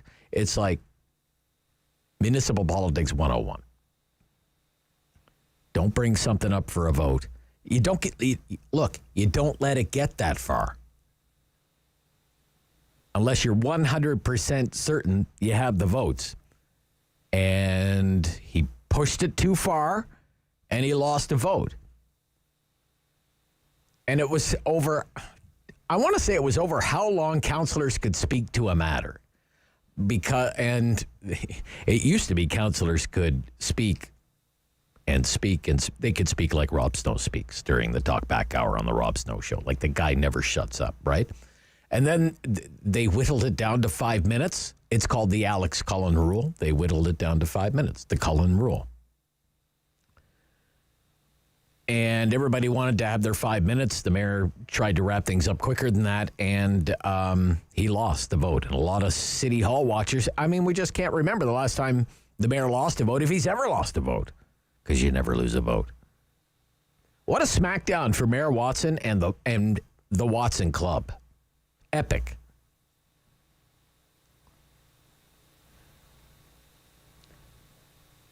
And he had members of the council setting their hair on fire because he tried and largely did water down the findings of the Integrity Commissioner's report into the, I guess we can call it the Jan Harder affair. Didn't want her pay docked? It's not. Didn't want her to have to reimburse legal fees? She doesn't have to. They passed an amendment from Councillor Sudds, and it's basically she was reprimanded. And councillors who are not the card-carrying members of the Watson Club, the so-called Watson Club, the mayor's allies, they cried foul on that because they said, hey, if it was any one of us, you wouldn't show us much sympathy. You'd bring the hammer down on us. This is what Catherine McKenney had to say about it yesterday. Let's play some of this from the Somerset ward councillor, no member of the Watson Club. Roll tape. What you're asking us, council, to do on behalf of the people that we represent in this city, essentially, is to say nothing went wrong here. The fact that we have a registered lobbyist with the City of Ottawa also working on contract in a councillor's office, who is also the chair of the planning committee, is okay. We're not going to sanction that. We're not going to reprimand. We're not going to in any way state as a council that what happened was wrong. You know, it is so obvious that there are two sets of rules at this city, two sets. When you all thought that it was one of us who had leaked that memo, you were going to call in the police. Councillor, one of our council colleagues talked about calling in the police. When we found out it was somebody that normally supports you, sorry, that's all it took. And then you can break election rules and be found guilty by the Integrity Commissioner. But you know what? Sorry is all it takes. You can harass a woman in your ward. That's the using police resources. Yeah, that's the Councillor Drew's sorry. No worries. Conflict of interest, broken. Public trust, broken in our planning and development process. You're not sorry? Okay. Okay. It is absolutely unbelievable that we would turn to the public who we represent, every single one of us. That's good. I think the point is made. If you're a Watson loyalist, you don't even have to say you're sorry. Jan Harder's out of planning, but the punishment not nearly as harsh as it could have been. You could say it's not harsh at all. Now, you wait until you hear this. Okay. I sent this to David last night. I sent this to Professor Ian Lee last night, and he's beside himself. I was right on my prediction that no councillor voted against the $1 billion electric bus ride because you can't be seen to be opposed to anything that's green, right? That must mean you're in favor of pollution. And who's in favor of pollution? So not a single one of them, not surprising at all. And if these buses don't work and aren't suited to Ottawa's transit system because the routes are too long or Ottawa's climate is too cold and snowy, I want you to remember that vote yesterday. And I want you to remember how this whole goofy affair was cooked up from start to finish in 2 weeks, okay? 2 weeks to approve $1 billion in spending. Okay, is that what passes for due diligence from Ottawa City Council? Seriously? So look, when it comes to electric buses, as it turns out, quite a few things can go wrong. But your council sees green money falling from the sky from the federal government. So for them, that's free money. So they're willing to roll the dice. Now, I came across this yesterday. You know how I came across it? It It was in my Google News feed. Google curated this for me, obviously, because I've been doing a lot of searches about electric buses and reading a lot of news stories about electric buses. So I'm scrolling through my phone, and lo and behold, this is the first story that pops up in my Google News feed. You think that's a coincidence? It's from Streetsblog USA, which is usa.streetsblog.org. And I'll be honest with you, I never heard of this news site before. So I went to About, what is Streetsblog USA? And it says, a daily news site that connects people to information about how to reduce dependence on cars and improve conditions for walking, biking, and transit. Sounds right up my alley. Been around since 2006 and claims to have hundreds of thousands of daily readers, including, quote, beltway decision makers, transportation policy experts, transit advocates, urban planners, and people who just want better walking, biking, and transit for their neighborhoods. Okay, this is all they report on. This is a report from August of last year, so not even a year ago. Okay, this is a report from August, 10 months ago. Do you think electric bus technology has taken like a giant quantum leap in 10 months? I doubt it. And it's about electric buses, how they're just not ready for prime time because of the battery technology. Not just the battery technology, the charging technology. I'm going to read a little bit from this report. Bear with me, okay? But it's $1 billion. To me, it highlights how at times your city council, it just takes total leave of its senses when it comes to public transit and anything that is labeled green. The reporter on the story, Kia Wilson, with the byline, quoting here. Oh, there are some doozies in this one. The United States has just 650 e-buses in service nationwide. We just bought 450. In the entire United States, there are 650. Quote, a pitifully small number that experts say has more to do with the logistical and financial challenges of charging e-buses than most Americans realize. It centers on the time it takes to charge the bus and how, if this is ever going to work, you need a network of small charging stations all along every bus route. The number 7, the number 4, the 111, the 114, whatever they're called, the 95 now. You can't charge all the buses at the Saint Laurent bus garage or at the Colonnade bus garage or your public transit system. It is going to fall apart. But 650, isn't that a striking number, David? Across the entire United States? And here we're one Canadian city of 1 million people. We just agreed to buy 450 of these things. We win. Doesn't it make you wonder, boy, what do we know that they don't know? It goes on, quote, listen to this, very important, very important. A long-range electric bus powered by a lithium-ion battery requires a massive amount of power to keep on the road. But a battery-powered bus takes anywhere from 2.5 to 6 hours to fully charge, rather than just a few minutes at the pump for its fossil fuel-powered cousin.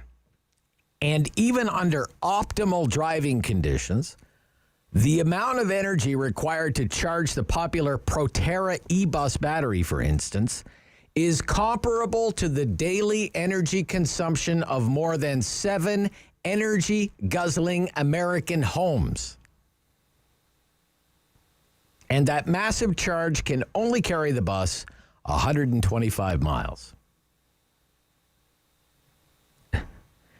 To charge one electric bus is the same energy consumption of more than 7 American homes. And that's to carry the bus 125 miles. Your city council just bought $1 billion worth of these buses. This is a pro public transit news source. It goes on. And again, that's under optimal conditions. Steep hills, rough road surfaces, heavy passenger loads can make e-batteries even more inefficient, cutting their driving range by as much as 24%, requiring mid-route charges that can keep a bus sidelined for hours.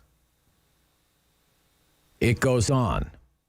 Bus agencies in sprawling cities. How would you describe Ottawa? Sprawling? Sprawling. Bus agencies in sprawling cities, meanwhile, often need their buses to cover far more distance in a day than the average battery life can manage, which means agencies need to rotate buses with depleted batteries out of service for hours and rotate in fully charged buses to replace them. Duplicating fleets get expensive fast. So expensive, in fact, many agencies opt not to go green at all. In 2018, for instance, Albuquerque Rapid Transit sent back 15 hard-won electric buses because the vehicles couldn't travel the 275 miles per battery charge that the manufacturer had advertised. The agency couldn't feasibly run a bus service with vehicles that had a shorter range. This is the quote from the Albuquerque transportation spokesman, Rick DeReyes. Quote, "We thought we'd put in charging stations in 2 or 3 different areas, but no matter how much we spent, we needed at least 275 miles on a charge, and there is no battery out there, or series of batteries, or manufacturer of batteries that can provide that currently." End quote.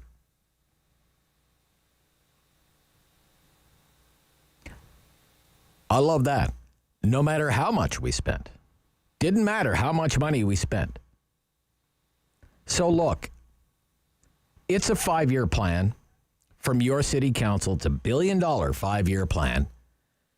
And maybe all of those, I look around the Zoom council meeting and I see, don't you just see? They're all electrical engineers, very clearly. I'm sure they really know what's what. And you have nothing to worry about because look at the record on green projects, green bins, light rail. They all went off without a hitch anyway.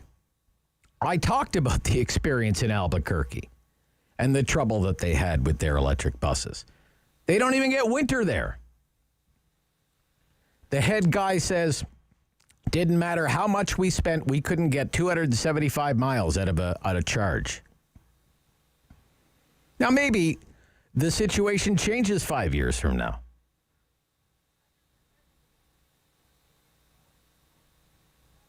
But this is not ready for prime time now. 2 weeks, start to finish, unanimous. And look, is there any place in the United States, any state in America that is more progressive and aims to be more green than the state of California? The entire state of California has 150 electric buses in service right now across the entire public transit fleets of every major city in the state of California. 150. 650 in the entire country in the United States. We just bought 450 for $1 billion. City Council, Ottawa City Council. Unanimous.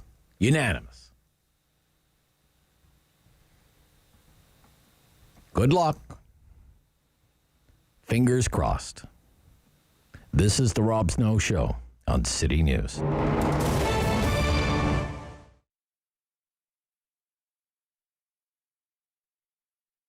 Here at the Thirsty Maiden, we offer a variety of products.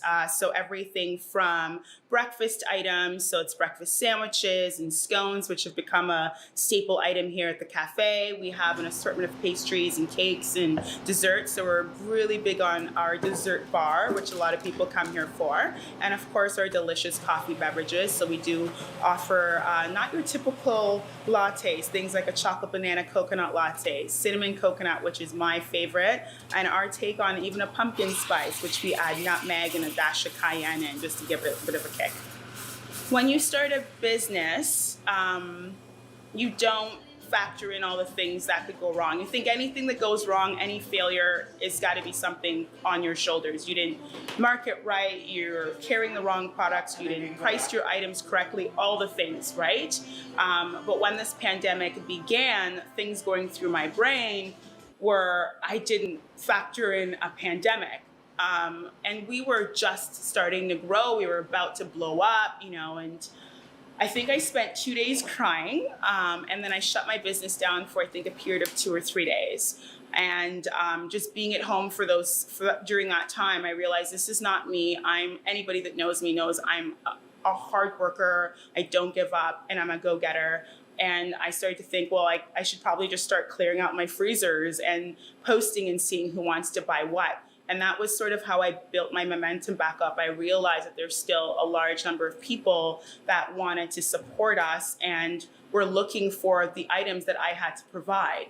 So we started there. Then I reopened literally not even 3 or 4 days after I'd closed my doors, and then started doing curbside pickups and deliveries. Started doing the deliveries myself, free deliveries to the local community, going as far as Bell's Corners and Carp as well. And that's why we're still here. This community has really kept us going a year into the pandemic. We've had a changeover of staff a couple times now, and situations change, and when you can't offer hours and hours for your employees, you don't blame them when they have to go elsewhere. So I think that's also been one of the challenges, is recruiting, training, and then they leave, and then bringing in more people and recruiting. And anybody in this industry will tell you that that's something we deal with on a regular basis, whether or not COVID's in the mix or not. But more so now, because every time there's a lockdown, there's a risk of, will we make it through? And then you lay off more staff. And then again, their situations and their circumstances change.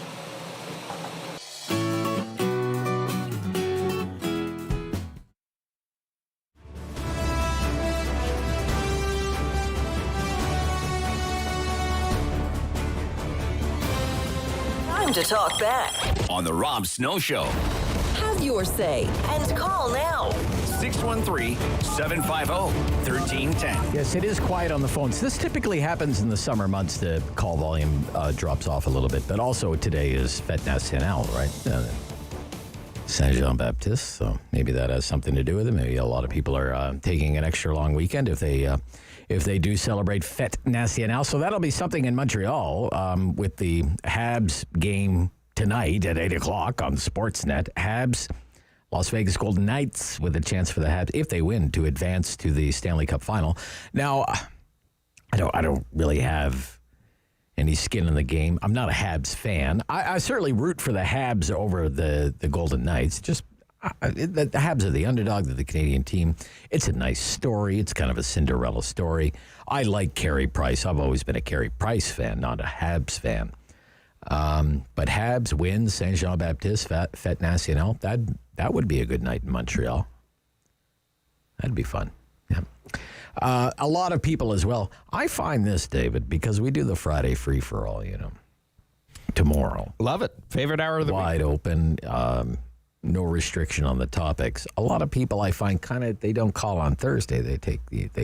On Friday I can say whatever I want to Rob. They wait for it. Oh, yeah. They do wait, so they save up for it all week. So, yeah, we do that. Heck of a final hour coming up, Dave. You've done a great job, buddy. I like to think so. Anthony DeMonte, City of Ottawa General Manager, Emergency and Protective Surgeries. He's the big boss, okay? For the vaccination program, we go all over that.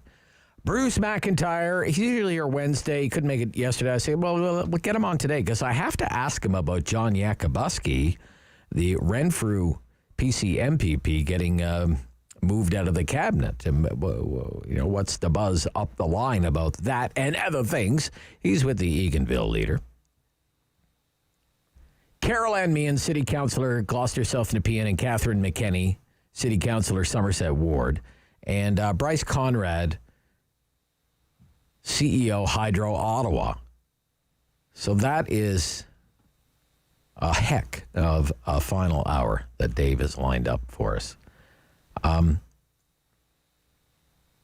I still can't get over this. To fix up 24 and all the other buildings in the NCC's official residence portfolio would cost $175 million over 10 years. Over 10 years. And they're asking for the money. And the current replacement value for 24 Sussex, the main house, $40 million. The pool building, remember Pierre Trudeau, fundraisers, it was fundraiser, put a pool building there. Current replacement value just for the pool building, $7.8 million. There's what's known as the Caretakers Building. Current replacement value, $6.3 million. So that's $54 million in all. $54 million. So what do you do? Do you let it rot? Do you build brand new? Do you renovate? You know what I would do? I would abandon the place and put it up for sale, and I would make Harrington Lake the official residence of the Prime Minister. Rumor has it, it's spectacular now. $8.5 million in renovations will do that. And it's far more secure than the current place. The current place was built to the security standards of 1951, according to this report. No politician wants to spend $1 on 24 Sussex, let alone $54 million. I think the time has come. Just let it go, okay? Let the next Prime Minister live at Harrington Lake. It's a nice place. Kevin in Barhaven. Kevin, good morning, Kevin. Good morning, sir. Well, I just wanted to jump in for a quick second here. Yeah, sure thing. The transit system in Ottawa is a joke as it is anyways. Well, we're like a major national... If it's a joke, it's an expensive joke, sir. Yeah. Well, we're the only one. I think we're one of the only national capitals in the world that doesn't have a subway system. So we're relying upon buses. So let's get buses that work. I mean, these things are going to be a disaster. I can tell right from the start. Yeah. $1 billion. Doesn't matter whose money it is. It's all our money at the end of the day, right? So Sure. So I don't know. But how do you vote for $1 billion? They never ran a pilot project. They have no idea how it will perform in a winter. They don't know about the charging technology. They know none of this stuff. But with they're green though. Look at us. We're trying to help the environment. Yeah, I guess so. It's a disaster. I just wish, I don't know, you go to China. I mean, I've been to China many times, and they have like subway systems everywhere. And we need one here for sure. Okay. All right. Thank you, Kevin. Take care. Thank you. You too. Yeah. Okay. Talkback hour. That's it for today. Big local hour coming up. Final hour of the Rob Snow Show. This is City News.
Number one for local news in Ottawa and the Valley.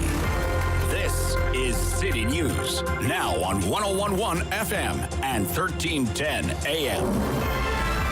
It's Thursday, June 24th. Good morning. I'm Andrew Boyle. Right now in Ottawa and in Smiths Falls, 22 degrees. Here's what's making news in Ottawa and the Valley. The province is moving into phase 2 of its reopening plan, a couple of days ahead of schedule. The news means that as of June 30th, hair salons, barber shops, and similar services can reopen, and limits on gatherings and businesses are being rolled back even further. Outdoor attractions like water parks can open, outdoor performances and team sports can resume.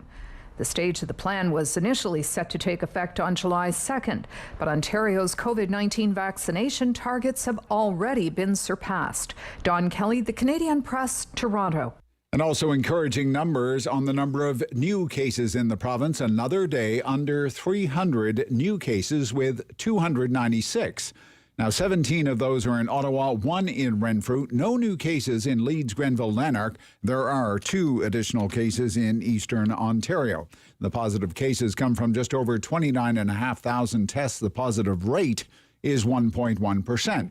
The province also says there were 6 more deaths. City News Time, 11:01. In roughly a half an hour, we'll be hearing more details, or make that just in a matter of minutes, about the horrific discovery of more bodies at a residential school site. This one is in Saskatchewan. It's believed to be the largest to date. Here's City News Parliament Hill reporter Cormac McSweeney. Hundreds more unmarked graves have been found at the former Maryvale Indian Residential School, which is east of Regina. And while we don't have an exact number yet, it's believed to be 3 times higher than the discovery in Kamloops. This new unmarked site comes as the country still mourns the bodies of the 215 children found at that site of a former residential school in BC. Federal Infrastructure Minister Catherine McKenna reacting to the news this morning. It's not a surprise for Indigenous peoples, but for Canadians, I think it's a wake-up call for all of us. That reconciliation is incredibly important, and we have a very, very long way to go. We're expecting more details shortly at a news conference with the Cowessess First Nation. Meanwhile, some federal controversy around this recent discovery. Independent MP and former Liberal Jody Wilson-Raybould claims the Crown Indigenous Relations Minister Carolyn Bennett sent her a text questioning her if her call for more federal action on truth and reconciliation is motivated by her re-election plans or her federal pension. We've reached out to the minister's office for comment. Cormac McSweeney, Parliament Hill. City News Time, 11:03. Ottawa's social housing agency getting a huge funding boost. This will help repair and improve the aging stock of affordable housing units. More than $165 million to fix up more than 11,000 apartments and townhomes over the next 9 years. Here's City News reporter Jason White. The money is welcome news for the city. Deputy Mayor Laura Duda says this wouldn't be possible without the federal help. Municipalities cannot do this alone, and it is through these investments and this partnership that we can accomplish great things. Minister Ahmed Hussein made the big announcement, but insists this has nothing to do with any chance of an upcoming federal election. This announcement has been in the works for months and months and months. We've been working diligently with the City of Ottawa. It's $165.6 million in total, spread out over 9 years for capital repairs. Of that money, $65.4 million is a forgivable loan. Jason White, City News. City News Time, 11:04. At least 51 people unaccounted for at this point as search and rescue efforts continue for any residents trapped under debris and rubble after a wing of a 12-story beachfront condo building collapsed in a town just outside Miami. Almost 3 dozen stranded occupants have been rescued from part of the building that was still standing. Authorities say they're still not sure what caused that collapse at about 2 o'clock this morning. I'm Andrew Boyle for News Anytime. Follow up online at ottawa.citynews.ca. He's the opinionated Ottawa icon. The Rob Snow Show returns on Rogers TV and City News. 101.1 FM and 1310 AM. 11:05, final hour. Thursday, Rob Snow Show, as we welcome Anthony de Monte back to the program. Ottawa City Hall General Manager of Emergency and Protective You wrote here emergency and protective surgeries. My goodness. Services. City of Ottawa, GM, emergency and protective services. There we go. Mr. De Monte. Good morning, Rob. It's nice to hear from you, sir. How is our fight against COVID-19? Well, we're moving along quite well with regards to our vaccination side of the fight, and it's really good news. As you know, we got finally some more vaccine, and now it seems to be flowing well. And as a result, we've got up to 77% of our adult residents here in Ottawa that have got one dose, and 24% have received 2 doses, and we're continuing to plow through. So it's really good news on that front. 77 and 24, you said. That's correct. Would you say you're ahead of where you thought you'd be by now? We could have been here before. We could have been here sooner, but it was all a question of demand, and which we have here in Ottawa. There's no hesitation here to get a vaccine, but we just didn't have the supply. So now that we're getting the supply, things are moving well, and I'm really pleased. Okay, so what's the big issue now, would you say? Well, I think there's a few little things. First, the first thing is we seem to be having now a steady supply of vaccine, and if that continues at this rate, we're in a good position to continue vaccinating and getting perhaps everybody a good second dose, end of July, beginning of August. So if things continue at this rate, so that's good. We've got the infrastructure in place. Actually, those were part of our plans. We've had that ready since last December. Yeah. We were ready to we have now 11 sites. And as a matter of fact, we may be opening another one if we were hoping to get another little drop in the bucket here, but still another 40,000 doses. We could open another site for the weekend. So we're looking at that. Where would that be? Probably the Infinity Center. We'd open up the Infinity Center, yeah. Yeah, okay. we open up the Infinity Center as well, and over and above the ones that we just opened up. So that would be our 12th site. We're administering somewhere in the neighborhood of 18,000 doses a day now, which was that was our record on Tuesday, and I think we can continue that pace as long as we have supply, because the infrastructure is in place to staff those sites. So I think that's all positive. The one thing I think is important, we're starting to see not many, but some people, hesitating now. Well, I got Pfizer, I don't want Moderna. All the experts are telling us they're 2 mRNAs. They're the same thing. I'm not going to speak on their behalf. But I would like to ask you about that and what the experience has been on the ground, what you're hearing from the staff at the vaccination centers about people who are questioning, say, mixing and matching. Are people refusing, basically? Yeah, so there are 2 categories. There's people that are asking questions, which is very apropos. They're asking the clinician that's about to give them, when they're told, it's Moderna, you had Pfizer, there has to be an informed consent. So if you came Rob, you'd have to say, okay, I'll take Moderna even though I had Pfizer. So they have that discussion, and the vast majority of people understand, but they just want more reassurance from either the doctor, or the nurse, or the paramedic that's there giving their shot, and they get that. There is a small percentage, however, that have refused, less than a couple of hundred since this has begun, the Moderna. And I think that's very unfortunate because, they refuse and they walk away. Well, now they're back in line. It would appear that we're going to continue to get some Pfizer. The Pfizer we do now have, we have to put aside for the 12 to 18-year-olds because, as you know, that's the only one that's approved for them. We'll get more Pfizer, so we'll probably be able to catch up to some of those people later on, but there's no guarantee. So, it would appear that Moderna is going to come in larger quantities over the next while. So please, if you've had an mRNA, or even if you've not had an mRNA and you're going to that, accept the one that's provided to you. We need to get this done, and we've got to get everybody vaccinated if we have any hope of getting, kids back in school in September and maybe getting out to a patio and having a nice dinner with friends in a bar and in bigger numbers, or have people over and have a party at home. I think that's where we all want to get. And so we have to get vaccinated. Absolutely. Are you having an issue? What has been your experience with appointments made but then not canceled? What can you tell us about that? Yeah, that does exist, and so what we've done, and we've asked people to we're asking people, please, if you get you get an appointment earlier in a pharmacy, great, go get that vaccine earlier. Please cancel your appointment. It gets caught up. The system now is talking. The provincial system is talking, but there's a 4-day lag, so that can cause some problems. So we do have what we're describing those as no-shows. There are some of those. Now, Rob, we've launched a online thing now that you can call in and say, put me on a wait list for the end of the day.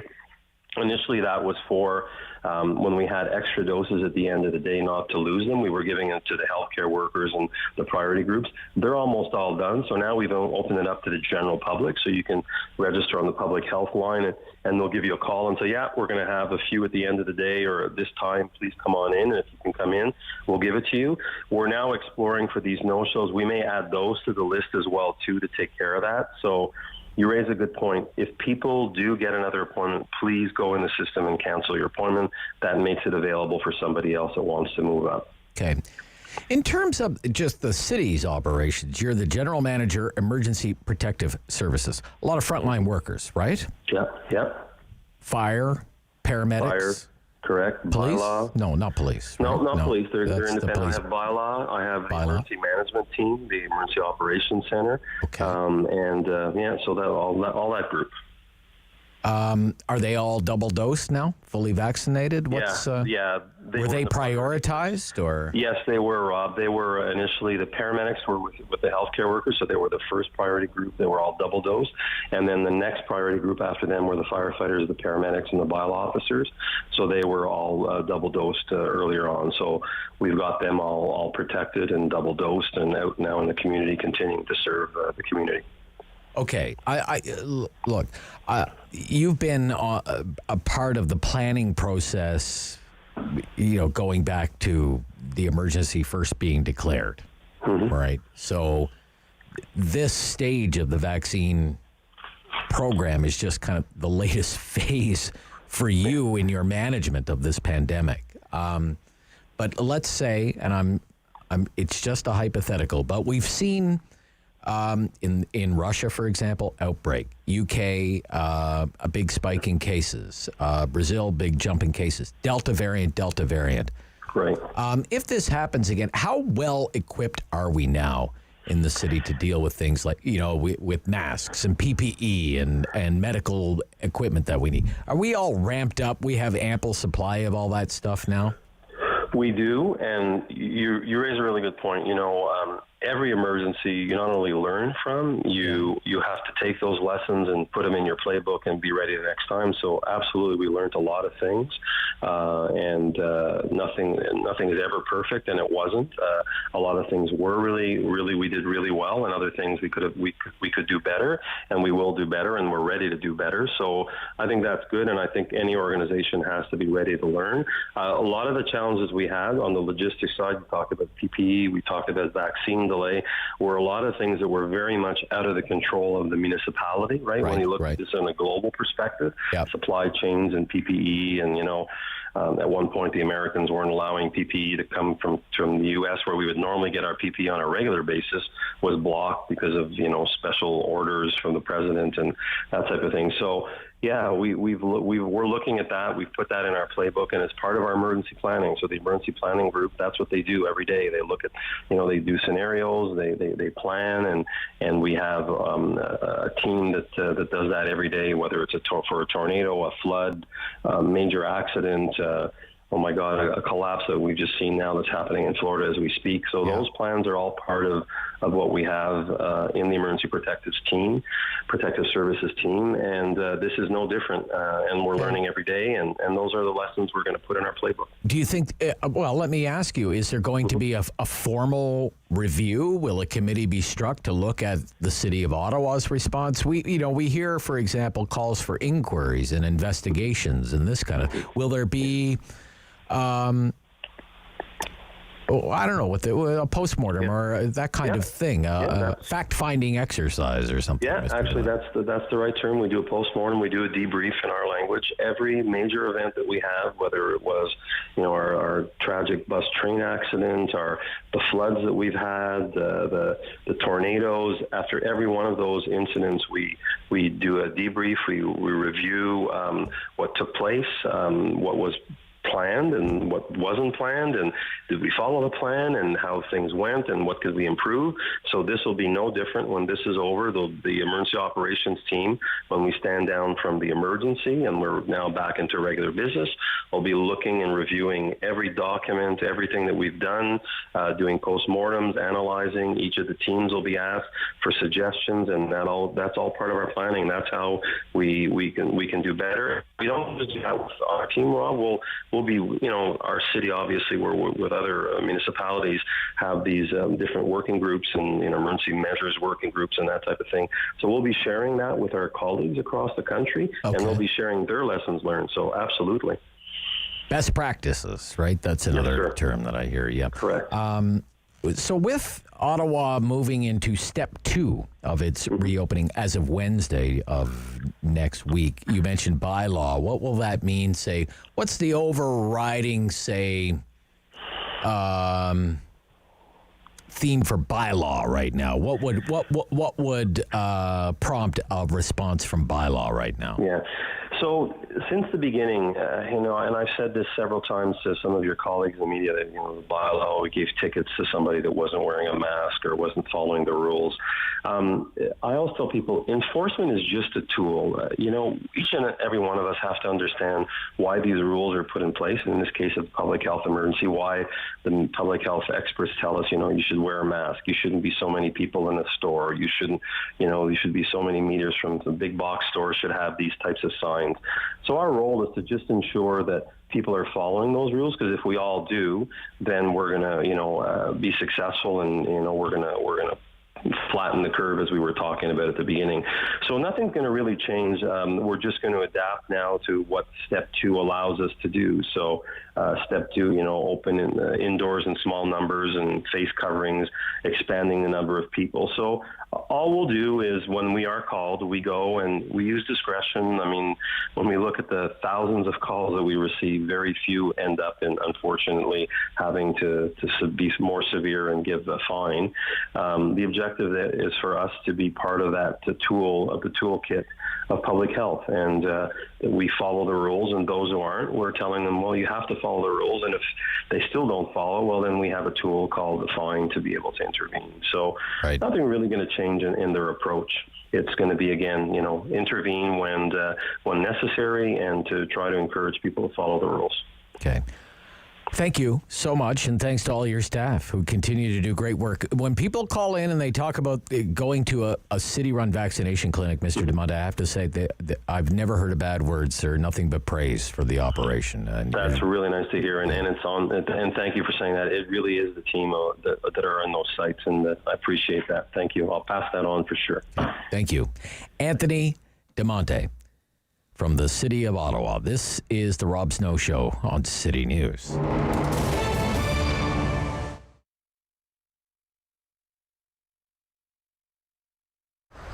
I'm blessed to be married to someone who is a scientist and spent a lot of time following what was happening over in China ahead of time. So he did give us the heads up that this was coming. Not that we believed him right off the bat, but when it did happen very, very quickly, we were prepared. We had hand sanitizer, and we were set up to not close our doors.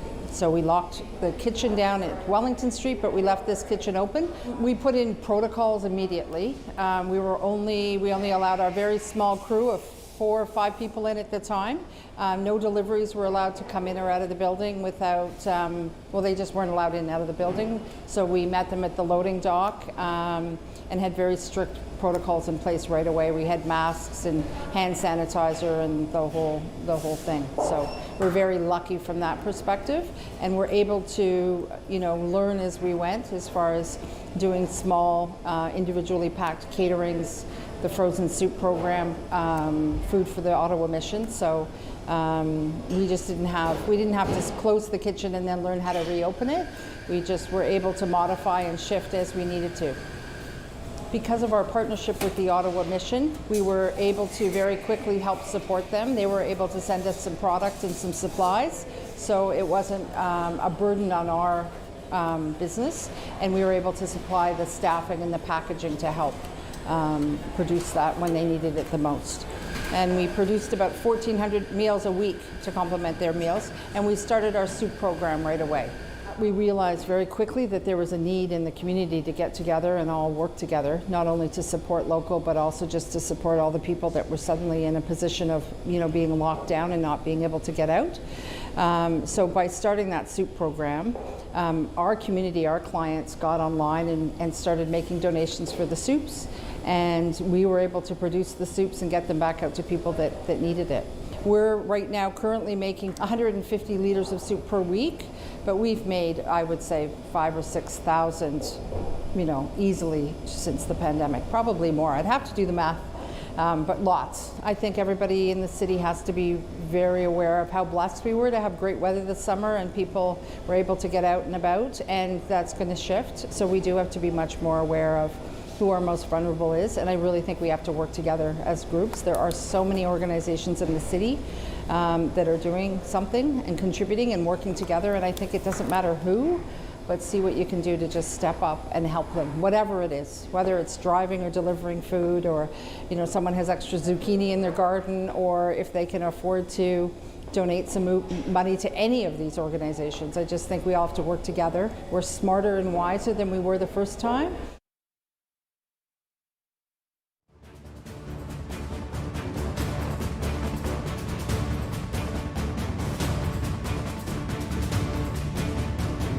Strong opinions.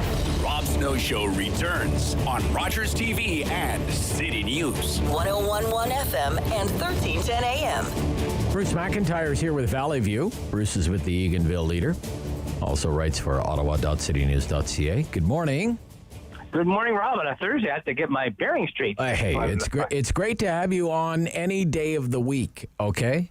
That's true. I want to ask you for your reaction, because you're very in tune with the local politics. John Yakubuski getting shuffled out of the cabinet. What do you make of that? What's the buzz up there? Well, two schools of thought. I think the obvious one is Premier Ford is getting ready for an election next year, so you want some young, fresh, vibrant, energetic young faces in the front row when they go to the election time. Not to say that John can out-hustle anyone. For a guy that has 2 hip surgeries, he's pretty quick, pretty energetic. But that's the overall thinking of not with just John. 4 ministers were shuffled out of rural portfolios and replaced with urban MPPs, which is a slap in the face of all of rural Ontario. But we're used to being slapped in the face. We get it all the time. But for John, it is maybe a hint that he may be considering not running in the next election. I mean, he's been there since 2003. And that's a long time to drive. Is that a rumor going around that he might not run? Nope, not a rumor. Just my gut feeling. Oh, gut feeling. Okay. My gut feeling. But I've been wrong before. That's why I take Pepto-Bismol for all those gut issues. But it will be interesting to see what John does the next 18 months before an election comes. He may run again, and I have no doubt that if he runs, he'll once again get 65% or more of the popular vote, which he always does. He is one of the hardest working MPPs in the Ontario legislature. I can attest to that. The man never stops, and he is like the Jim Watson of social gatherings. Once COVID is over, you will see John at everything that is going on, and it's not unusual to make him 7 or 8 stops a day on the weekend, going from place to place to place. And like your mayor, he has an incredible memory. He'll remember your name. Oh, yeah. It's amazing how some politicians can do that. Yeah. John is very sincere. When you see politicians at a rubber chicken dinner, 150 people, they're like going through the motions. John loves this stuff. He loves it. He lives for these social engagements. And every time if there's a fundraiser, he'll be singing. He'll help raise money, and that's just kind of MPP he is. We've been very fortunate. He has done some good things for the riding since he became a minister. He secured the extension of the highway, the twinning between Renfrew and Arnprior, that's finally going to go. Yeah. That's a good thing to see. He's been very heavily involved with the forest industry, which is our number one economic driver in the county. He's been spearheaded some programs that have gone in not just for our area, but all Ontario. He's been really working very hard in Northern Ontario to get the forestry sector back up and running. So he's done some very good work there. But as they say, all good things have come to an end, and he goes from being shuffled around to shuffling himself around. I just hope, John, if you're listening, please don't go back to the habit of getting speeding tickets. Okay. Very quickly, we'll do a quick one this week, Bruce, but tell us about, there's an infrastructure fund. It's called the Resilience Infrastructure Fund, and it's paying for some upgrades to the swinging bridge of Renfrew. Yes, we have a couple of projects going on. The first one is the swinging bridge. That's it's actually in our town logo now. If you look at Renfrew, the branding, it's in there along with the mill. It's a very important link. Not only is it a tourist attraction, but it's also a vital infrastructure link. It crosses the Monte River. So if you're walking, it saves you a heck of a lot of time to take the bridge as opposed to staying on the main Stewart Road gateway, especially since it's under construction.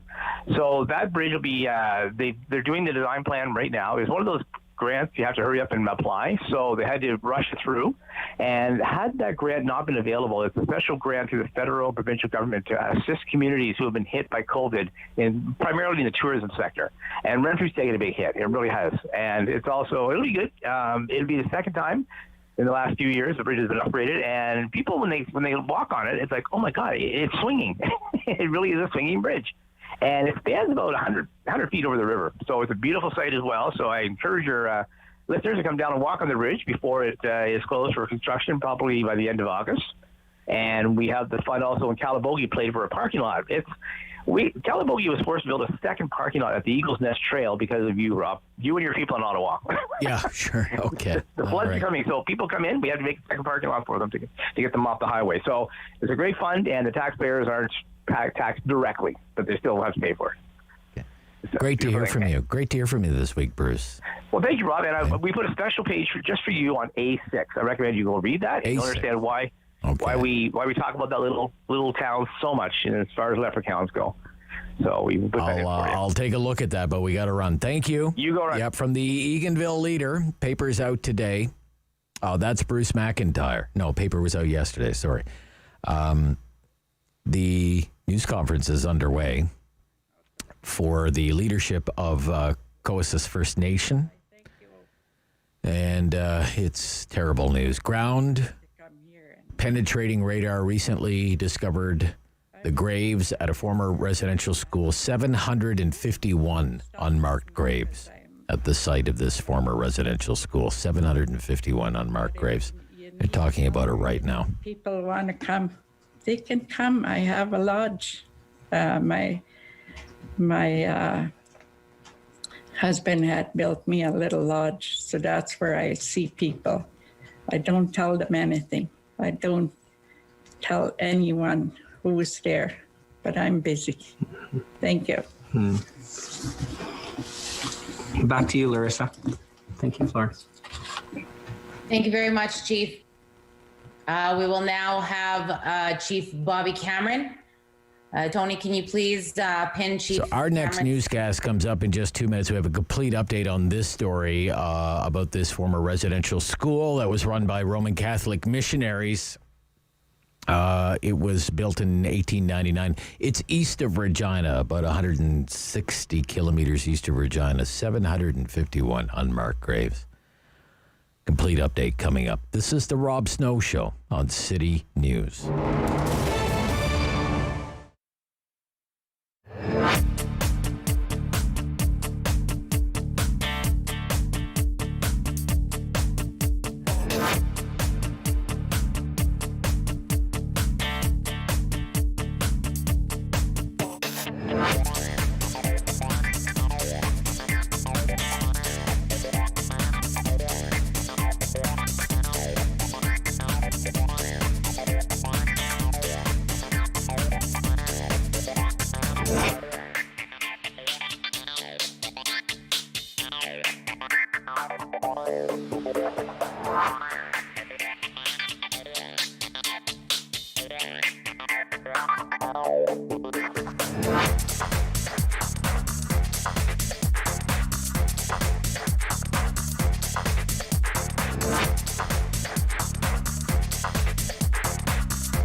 local news in Ottawa and the Valley. This is City News, now on 101.1 FM and 1310 AM. It's Thursday, the 24th of June. Good morning. I'm Sarah Buchan. Right now in Ottawa and in Smiths Falls, we've got mainly sunny skies, a little breezy, 24 degrees. Here's what's making news this hour. A Saskatchewan First Nation says it has found 751 unmarked graves at the site of a former residential school. The Cowessess First Nation says ground-penetrating radar recently discovered the graves at the former Maryville Indian Residential School. This is east of Regina. It says the number is the highest to date found in Canada. Ontario is moving into the second phase of its reopening plan a few days ahead of schedule. The province announced today Step 2 will take effect June 30th, up from the scheduled July 2nd date. The stage allows haircuts and other services to resume, expands capacity for gatherings and businesses, and permits more outdoor activities. Vaccination targets for entering that step of the plan have already been surpassed, and other pandemic indicators have also improved. Provincial health officials report 17 new cases of COVID-19 in Ottawa out of 296 new cases across Ontario. There were 6 new deaths due to the virus reported in the province. Public Health Ontario is also reporting no new cases in Leeds, Grenville, Lanark. There are 2 new cases in Eastern Ontario and 1 new case in Renfrew County. The local health units update their numbers in the afternoon. I'm Sarah Buchan. For news anytime, follow up online at ottawa.citynews.ca. The world is changing. So keep up with Rob. The Rob Snow Show returns on Rogers TV and City News, 101.1 FM and 1310 AM. Big City Council meeting yesterday with Jan Harder resigning as chair of the Planning Committee and as a member of the Planning Committee altogether. An announcement that we carried live on City News and that you watched on Rogers Television, but a lot more going on in that meeting. A lot of acrimony, clear divisions, I think, among members of the council. Allegations of a Watson club, that there are Watson loyalists and there are members who are not Watson loyalists. And certainly that was on display yesterday. The mayor lost a vote. Okay. The mayor lost a vote at City Council on a procedural issue, which does not happen ever, if at all. But this was Councillor Harder yesterday announcing I'm leaving as chair of the Planning Committee at City Hall. Play that from yesterday, David. This is to inform council colleagues of my decision to tender my resignation as chair and member of the City of Ottawa's Planning Committee, effective immediately. Quite simply, the hyper-aggressive online attacks and libel directed at me and others since Friday threatens to curtail the city building work that must continue at Planning Committee. I will not allow the endless noise and innuendo amplified online to railroad the important work the committee must accomplish to continue making Ottawa one of the most desirable cities to live in on the planet. The report infers an appearance of conflict of interest by me in my role as chair of the Planning Committee. However, here are the facts. There was no violation in hiring practices, no violation of the Municipal Conflict of Interest Act, and no evidence of any conflict of interest. Over the last few days, I have faced online harassment from what appears to be an organized campaign from an agenda-driven lobby group. Aside from me, many individuals, including some around the council table, have had their good names tarnished. This vocal group of opponents seem to be against the transformational development we have been witnessing in this city. I maintain that the only finding this politically driven report has shown is that city policies on hiring need to be revisited. I think that's good. Politically driven report, politically motivated attacks. I'm resigning as the chair of the Planning Committee because the whole matter has become a distraction to the excellent work and the planning that is happening in the city. So why don't we pick it up right there with a pair of city councillors joining me this morning, the Somerset Ward councillor, Catherine McKenney. Good morning. Good morning. Good morning. And Carol Ann Meehan joins me, Gloucester-South, Nepean. Nice to hear from you as well, Carol Ann. Good morning, Robin. Good morning, Catherine. And good morning, Carol Ann. What do you think about the sanctions against your council colleague, Jan Harder, Catherine McKenney? Well, I mean, certainly the integrity report was done by a well-respected integrity commissioner who is quite independent of council, and quite frankly, it was not politically motivated. The response to his findings, were swift. There's no doubt. People, on social media, as they often do, had various opinions. We continue to receive those by email and other methods. But to suggest that an integrity commissioner report was a political attack, is really unfortunate. Yesterday, I have to say, yesterday was a very difficult day for me. I'll speak for myself. Okay, why? It's not. We are elected and we come to, the council table wanting to do what's best for the city. We all have differences of opinions, as we should. If we didn't, then you don't need 23 of us around that table. You would only need one. So we do have differences of opinion. We have to work together. Democracy is the best method we have of doing that. I believe that in the end, we all want what's best for the city. So to have a report like this come in front of us and us have to decide on, remedial action against one of our colleagues is never pleasant. Okay. Yeah. The report, Caroline Meehan recommended being docked pay, having to reimburse legal fees. None of that is happening. What is your reaction to that? Actually, I was quite surprised at how obvious the mayor was in his defense of Councillor Harder, and certainly I think, this is not an indictment on the quality of Councillor Harder's work. Everybody agrees that she's one of the hardest working councillors, that she's very knowledgeable on the files, that she has the best interest of the city, and she's been a great community builder for 25 years.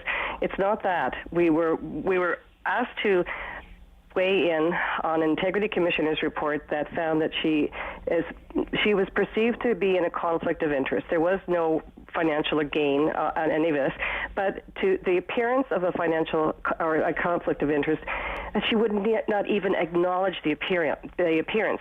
And then the mayor just sets aside the integrity commissioner's report, just basically saying, yes, this is an independent report and you spent lots of time on it, you have your findings, and you're making recommendations, but we're not going to take it into account at all. Mm-hmm. And I think Councillor Dean said it really well yesterday when she said, if that had been Councillor McKenney or Councillor Menard or me or, this group that, quote unquote, are against the Division Watson but we're not. But you're not members of the Watson Club. We're apparently not members of the Watson Club. Well, we know that it's because of the way we're treated. But just to set it aside and bring in a report that says nothing.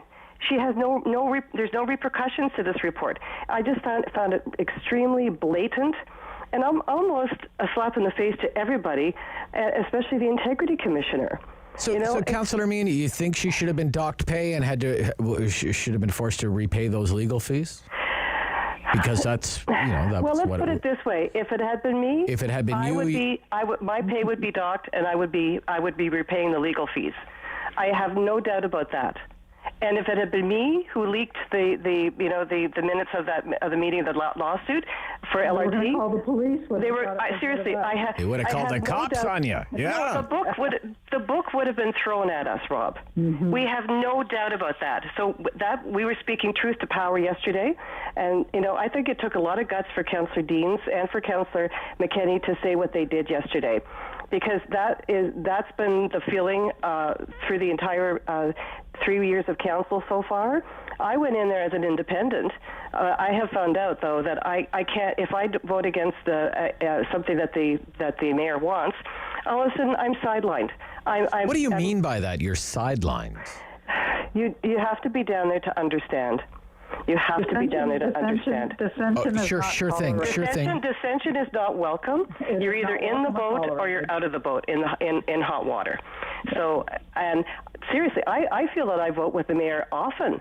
But if I have a legitimate, concern about something and I dissent, I feel like I've been ostracized, and I think that's wrong. And I feel what's happened yesterday now is going to drive an even deeper wedge between the councillors, and going forward for the next year is going to be. I would hope maybe it would actually heal this wound a little bit, because we saw some councillors actually go against the mayor yesterday who would normally be on his side, especially when it came to the procedural amendment that he was challenged on. Maybe we'll see a little bit more give and take on this council, but my fear is that we're going to be more divided going forward. Okay, I want to get a little bit more into this. It was not my plan to do this, that if you vote against the mayor, there are repercussions and you could be ostracized. And if there is a concern in your community, maybe it's not given adequate resources or addressed in an adequate way. Has that been your experience, Councillor McKenney? It's nuanced. There's no doubt. It's never blatant. There's no doubt. But absolutely, you are sidelined. You're punished. You're not invited to events. Opening events in your own ward. Yeah, exactly. You're not given credit where it's due. Mm-hmm. Some of the work that you try to do can be undermined. There's no doubt. And again, it's the mayor's job to forward his agenda, to get the votes that he needs to move things forward. But quite frankly, you as a taxpayer, and every taxpayer in the city pays for us, pays for their local government. And you deserve an independent, thoughtful government. And dissension really should be tolerated. I go back to the point that if every vote is 23-1 or 24-0, you do not need us all there. Councillor Meehan and I have disagreed several times on outcomes of votes, but we continue to work together. It is okay not to agree, but it is not okay to then, be punished for that. And because it's not me personally. I go home at the end of the day and I get my paycheck, and I have the same life I had. Yeah, it's not personal. It's about the battle of ideas, right? It's about the battle of ideas. It is, and it should be left at the council. So speaking of the battle of ideas, and it's not personal, I have to ask you, what are you thinking on $1 billion for electric buses? What are you thinking? 2 weeks, councillors, 2 weeks. You learned about this 2 weeks ago. You approved it yesterday. I know. That's not due diligence. Actually, Rob, I agree with you totally. This is not due diligence, but this. Well, you voted for it.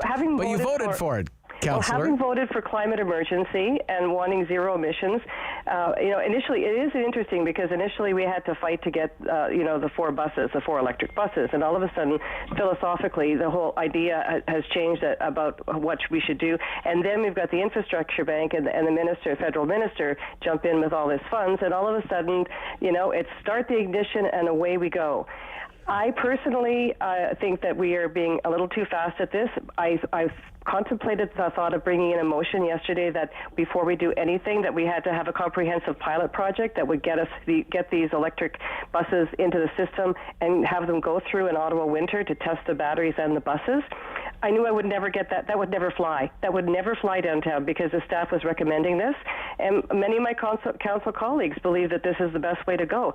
I'm gratified that Councillor Brockington yesterday brought in a few checks and balances so that this will come back to council before we continue to buy buses. That's as good as we were going to get when it came to a pilot project. Okay. Whose dog is that? No, sorry, that's mine. That's yours? Okay. And there's doors. No, look, I've heard so many dogs over the last year and a half. Councillor McKenney, a quick closing comment, because then we're going to be joined by the CEO of Hydro Ottawa coming up. So, Councillor McKenney, why did you vote for this? So on the buses, I actually was the one that brought the inquiry that got all of this started about a year and a half ago, and came back with a report that made the case for electric buses. And then, of course, then the mayor took it over. They stole your idea there, you're saying. Well, you know what? They told me no, it couldn't be done. Yep. The mayor asked for a subsequent report. It could be done at that point. But you know what? For whatever reason, it's being done, and I'm happy about it. But we were supposed to get a pilot. And this is, again, where we fall down as a city. We were supposed to have a pilot of 4 buses, and those buses should be on the road today. Yes. And that's where the frustration comes in, because we have an electric train. So we are on the path of electrifying our transit, but we should have had that pilot in place. Our first iteration will be 45 buses. I strongly supported Councillor Brockington. I actually brought it up also at Transit Commission that I wanted staff to come back before signing any contracts, that we be given all the information required. But there are electric buses all over Quebec. There are electric buses in Gatineau. There are electric buses in Edmonton. There are electric buses in Montreal. So we have examples where they work. So this is not, we are not the leader. We are a close follower on electrifying our transit system, our buses. Oh, it better work. It better work. To pay. Okay, I'm going to go. Thank you. Very informative. Very informative, very revealing. Thank you. Thanks, Rob. Councillors Carol Ann Meehan and Catherine McKenney. Bryce Conrad is the CEO of Hydro Ottawa. He joins me next on City News.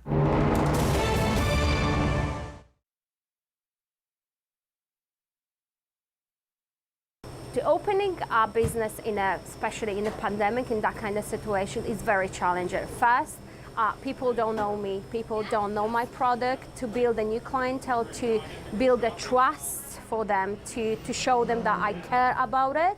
I do love my food.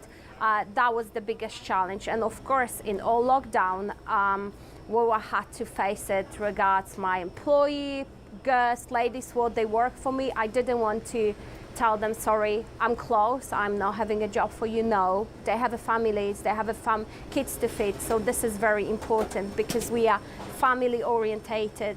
And we decided to open. We, of course, essential business. So been very tough, very, very tough, as we didn't see people on the road. Market was completely quiet, but we knew that we have to wait, and we knew that we're gonna be fine. In this town, we built online shop, Vedel Online, and we did Uber Eats, which one is picking up and is very, very popular. We have a really good feedback. So this is the song from my heart. And and we try to expand. I'm thinking about opening another location. So I want to make Vedel famous. I want to make the Vedel place to be for all the families with kids. Try the traditional food, what their grandparents cooked in the countries when they're from, or even Canadian people. They're more than welcome to come and try our famous pierogis. I try to be passionate about my food, organic food, food made with love, with all homemade, organic. So you can find food from all over the Europe: Polish, German, Ukrainian, Romanian, French, Armenian. So all kind of different types of food. Homemade lunches. We focus on the homemade lunches, grandma style. I keep always saying, like in my Genia Babcia house, how she cooked. I wanted this love and this food over here because I believe that would bring all people around me. And all the organic cold cuts, lovely selection of sausages, cheeses, European cheeses, great selections of mustards, French cookies. All what you need from Europe you can find here at the Vedel Touch of Europe. If you think good way, that's it. You have to. I had the option to cry in the corner and say, oh, pandemic is coming. No, you need to stand up and fight for it and have your eyes open, think outside of the box and do it.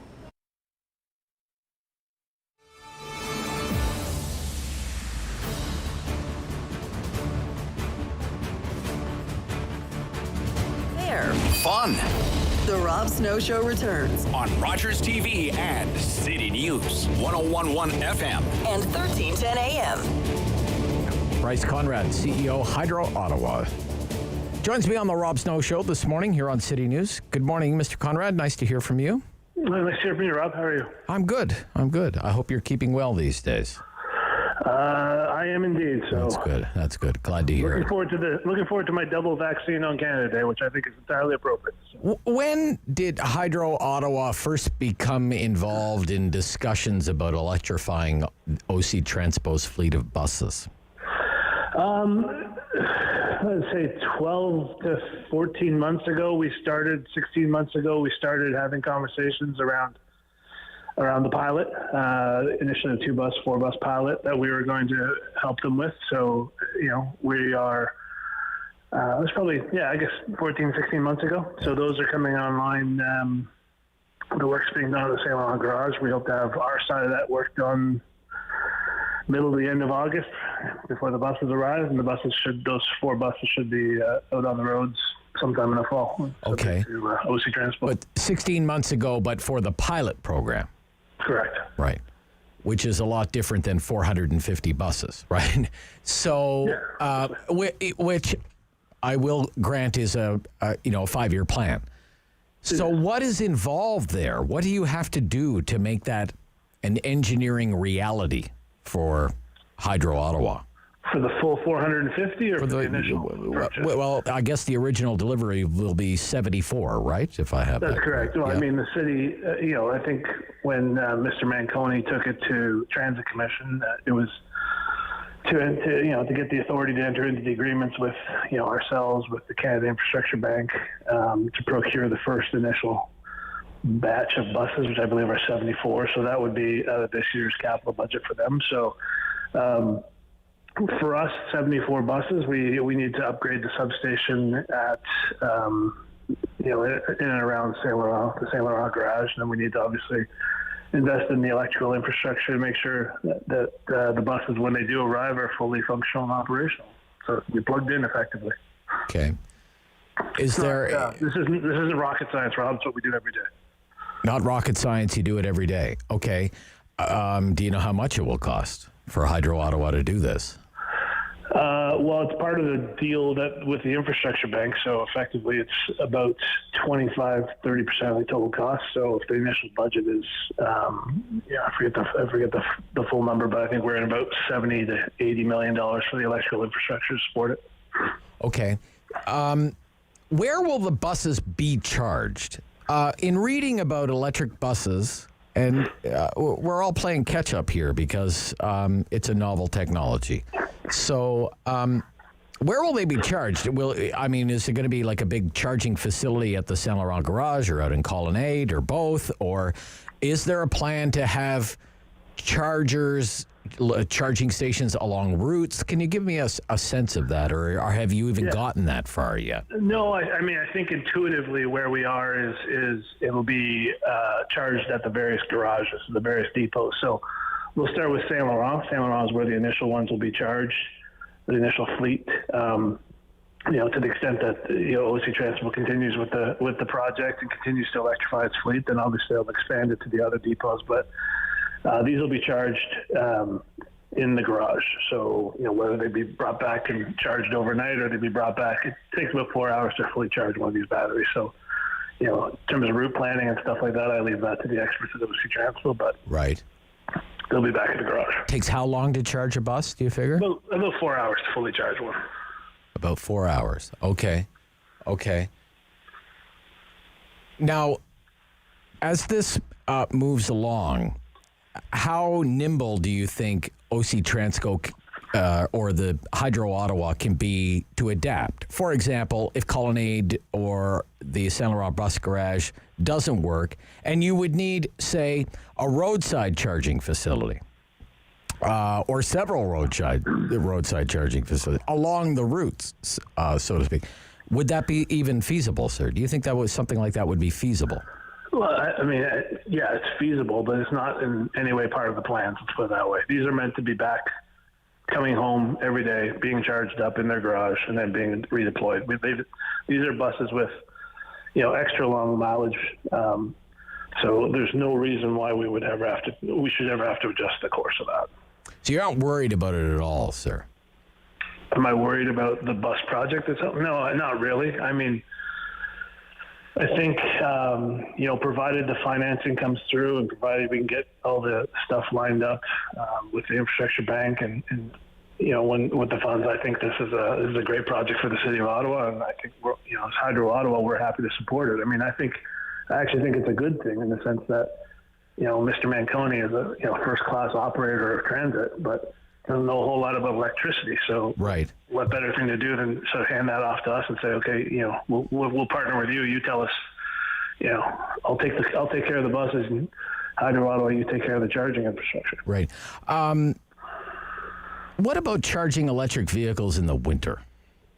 What do you know about that? What are the challenges? I just read about it, and it seems to be a challenge. It's more challenging in the winter. That performance is sacrificed. Yeah, I mean, in our winters, yeah, for sure. I mean, your Tesla or your electric vehicle is not going to have the range it would normally otherwise have in a nice spring day or a fall day. But conversely, if you're cranking the air conditioner in your Tesla, it's not going to have the range as well. So, but look, the technology is changing each and every day, and these batteries are getting bigger and better and further along. So, right. I don't really. Electrification of cars is coming. The average Canadian drives 40 kilometers a day. That can be done easily on the smallest electric vehicle charge on any given day. So whether it's winter, summer, any time of year. So I'm not worried about that. Mr. Conrad, I thank you so much for your time this morning, sir. Very interesting. I just want to get a handle. It's a large sum of money and a big commitment and a big change for the transit fleet, which is, of course, vital in the city. So it's very important to get it is as much insight as we can. So I think full credit to the team at OC Transport. They've de-risked this project to the maximum possible. So I think it's a good thing for the city, and we're just thrilled to be part of it. So Thanks for your time. Thank you, Mr. Conrad. Bryce Conrad is the CEO of Hydro Ottawa, and that's it for today's Rob Snow Show. Back tomorrow, right after the 9 o'clock news. Friday free for all tomorrow for the Talkback Hour. Always a lot of fun. Hope you can join us then. Sam LaPrade in for Mark Sutcliffe right after the noon news. Lots of breaking news to bring you right up to date on. This program is brought to you by Ignite TV.